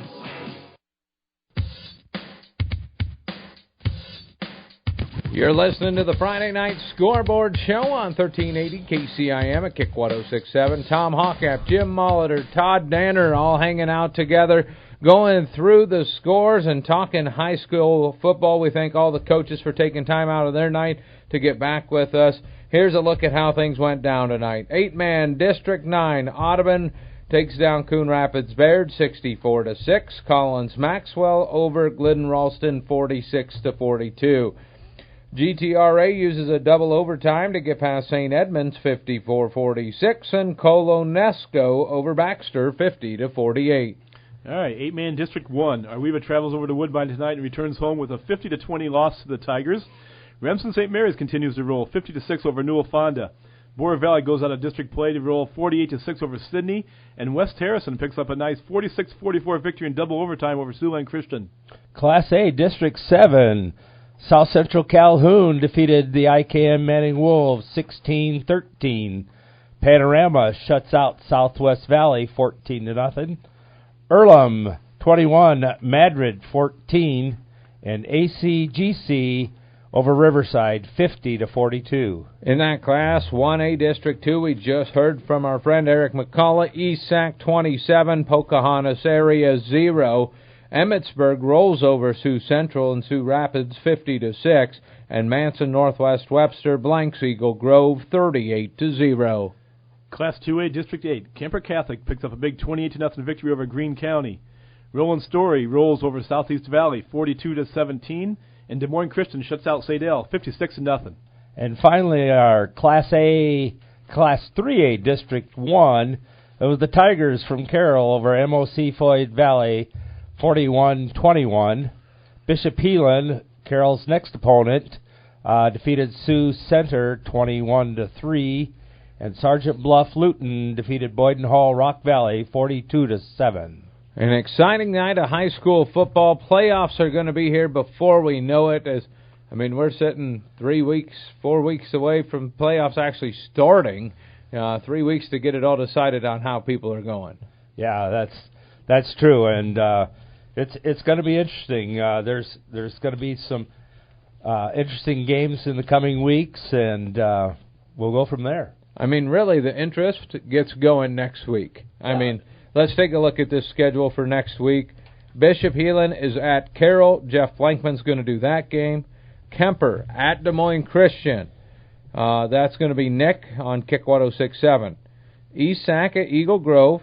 South Central Calhoun travels to number 2 West Hancock. ACGC, the number 1 team in the state, is at IKM Manning next week. And then you've got Arweva hosting Remsen St. Mary's. I'll be at the Audubon and Glidden Ralston game over in Glidden. That game will be on KKRL. Should be a fun one. And then St. Ed's travels down to take on Coon Rapids Baird at 7. Which one of those do you got circled the biggest to make sure you're tuning into next week? I think the Kemper Des Moines Christian game could be interesting. Just because of the fact that Des Moines Christian shut out Sadell tonight, which it's hard to say there, but they'll be playing at home, and I think Kemper put a little thump on them last year, so there may be a little bit of revenge there. You think they'll get 90 points out of that game combined? Possibly. That's the way... It could be, yeah. It could. Yeah, hard to say. That's how Des Moines Christian has kind of done it, but it was very similar last year, too. So I guess we'll wait and kind of see how that game plays out. But last year was going to be a close one. And Des Moines Christian right now, they haven't ran into the Roland Stories. They haven't ran into the Kempers. The preseason, or excuse me, the non-district schedule. Nobody on the rankings there, so we'll have to wait and kind of see how it shakes out.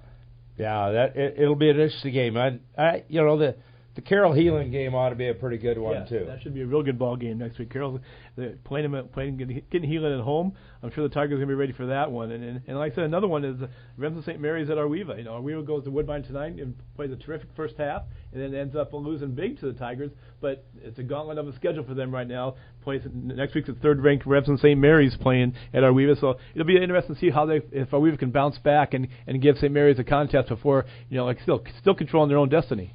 That's one of those teams that they've shown the sparks this year there at Arweva, but a couple of tough losses where they just couldn't put it all into a full 4 quarters of football. Quick look at some of the other area scores around the state, some things, teams that have bounced into our districts and against some of our teams. ADM over Boone, 49-7. Alta Aurelia over South O'Brien, 34-33. That took 2 overtimes. Atlantic down Knoxville 56-21. Ballard over Indianola 16-14. Camanita sneaks by Exira Elkhorn Kimballton 32-30. Cherokee over Central Lyons 16-13. That was an overtime contest. Clarinda defeats I-35 33-0. Creston outlast Harlan 43-42. Fort Dodge over Denison Schleswig 36-0. Gilbert, they're off to a strong start, 56-0 over Des Moines Hoover. Griswold 54, Stanton 44. Lewis Central defeats Glenwood 55-15. Nevada over Perry 55-0. Norwalk downs Winterset 17-8. OABCIG 26, Ridgeview 0. Pella defeats Carlisle 34-21. Red Oak over Missouri Valley 44-6. Trainer downs AHSTW at 28-7. Tri-Center Neola defeats Logan Magnolia 37-0. Underwood tops Shenandoah 28-7. West Bend Mallard defeats Harris Lake Park 51-12. West Sioux over MVAO COU 20-14. Woodbury Central downs St. Albert Council Bluffs 35-27 in overtime, and Woodward Granger defeats Ogden 49-20. We've got 5 minutes left here in the New Wave Ford Scoreboard Show, as we'll run you one more time. Let's take them through the local district scores. We'll start with Class 3A District 1. Carroll over MOC Floyd Valley 41-21. Bishop Heelan beats Sioux Center 21-3, and we've talked about it multiple times. Heelan Carroll next week here in Carroll for the Tigers' homecoming. Sergeant Bluff Luton will take on defeated Boyden Hall Rock Valley 42-7. In Class 2A District 8, there were the Kemper Knights shutting out Greene County 28-0. Roland Story gets past Southeast Valley 42-17, and Des Moines Christian, Kemper's opponent next weekend, defeated Sadell in a shutout 56-0. Okay, Class 1A District 2. East Sac County picks up their second victory of the season, 27-0 shutout tonight over Pocahontas area, ruining Pocahontas area's homecoming contest tonight. Emmitsburg rolls to a 50-6 victory over Sioux Central Sioux Rapids, and Manson Northwest Webster shuts out Eagle Grove 38-0. In District 7, Class A, South Central Calhoun just gets by IKM Manning 16-13. Panorama over Southwest Valley 14-0. Earlham upsets Madrid in a battle of top 10 teams 21-14. And ACGC holds on to stay undefeated over Riverside 50-42. In 8-man District 1, it was the Tigers of Woodbine defeating the Rockets from Arweva 50-20. Remsen St. Mary's all over Newell Fonda 50-6. Boyer Valley almost the same score over Sidney 48-6. And in a barn burner, West Harrison defeated Siouxland Christian 46-44 in double overtime. All right, 8-man District 9. Ottoman Wheelers continue to roll, stay unbeaten at 5-0 with a big 64-6 victory over Coon Rapids Baird tonight. Collins of Maxwell clips Glidden Ralston 46-42. GTRA 54-46 in double overtime over Fort Dodge St. Edmund. And Colonesco picks up a close victory 50-48 over Baxter. Again, a lot of great scores, a lot of great football played this Friday night. We'll do it again next Friday night.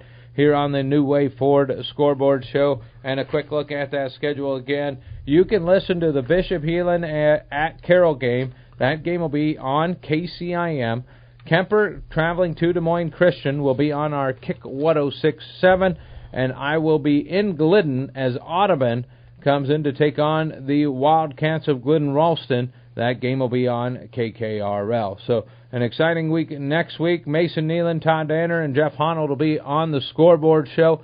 Boy, we had more help doing this show just because I showed up. You think Jeff was concerned that he's like, hey, I'm going to sign Tom up, but somebody needs to show up and babysit him? No, I don't think so. I've been across the way from you before, and we've been just perfect and just fine before. It's always just like trying to figure out which way the wheels go on the bike, you know. And we were able to get the wheel off the handlebar at least today and get us in a straight roll and a fun show. I appreciate you guys taking time out of your night and catching up with the coaches. Any surprises as we got just a little bit left? For what you saw in the scores, or what the coaches had to say as we went through the night? Well, I'm looking again at this Class 1A District 2 where ESAC and Manson both win by shutouts, and Emmetsburg was near a shutout with 50-6. So obviously that looks like the top three teams in that district. So, you know, and they've still got, and ESAC and Emmetsburg have already played, so it could be interesting when for that ESAC with Manson to see who's going to end up where. It's going to have a lot of focus on it because that could be for that last spot in the district there. Well, it's going to be probably depend on who wins that. It'll probably be 2, and the loser will be 3. Yeah, so, but you just never know. There's stranger things happen. You know, it's football. Still a lot of football to play in the next 3 weeks. Interesting. Heading into week 6, and a lot of teams still control their own destiny, but there's also teams, like I said, playing for those playoff berths now. It's check time now, so teams. It's going to be interesting the rest of the season. A few of those coaches in the pep talks going, you know what? They're counting us out. If you want to make the playoffs, it's time to put the foot down, and we're not going to let up until we get there. Well, and you know what? And as you say that, you know, it makes me think of, you know, with our talk with Eric McCullough tonight, where he said, you know, you take care of your business, right, your job, and this guy will take care of his job and everything else. Same thing. We got to take care of what we have to do to win our game. Right. Right, and that's the same thing Coach Stokes said. You know, playing Woodbine, playing Remsen and St. Mary's back-to-back, you know, 2 tough ball games, but they still got to play Newell Fonda after that in Boyer Valley, and they control their own destiny, and that's what you want at this time of the season. Well, a lot of teams controlling their destiny, and that is going to do it for us tonight. I want to thank Casey, Jeff, Jim, and Todd for helping out. You've been listening to the New Way Ford Scoreboard Show on 1380 KCIM and Kick 106.7. When you need to know, KCIM is the place to listen on 1380 AM and 95.1 FM. This is KCIM Carroll.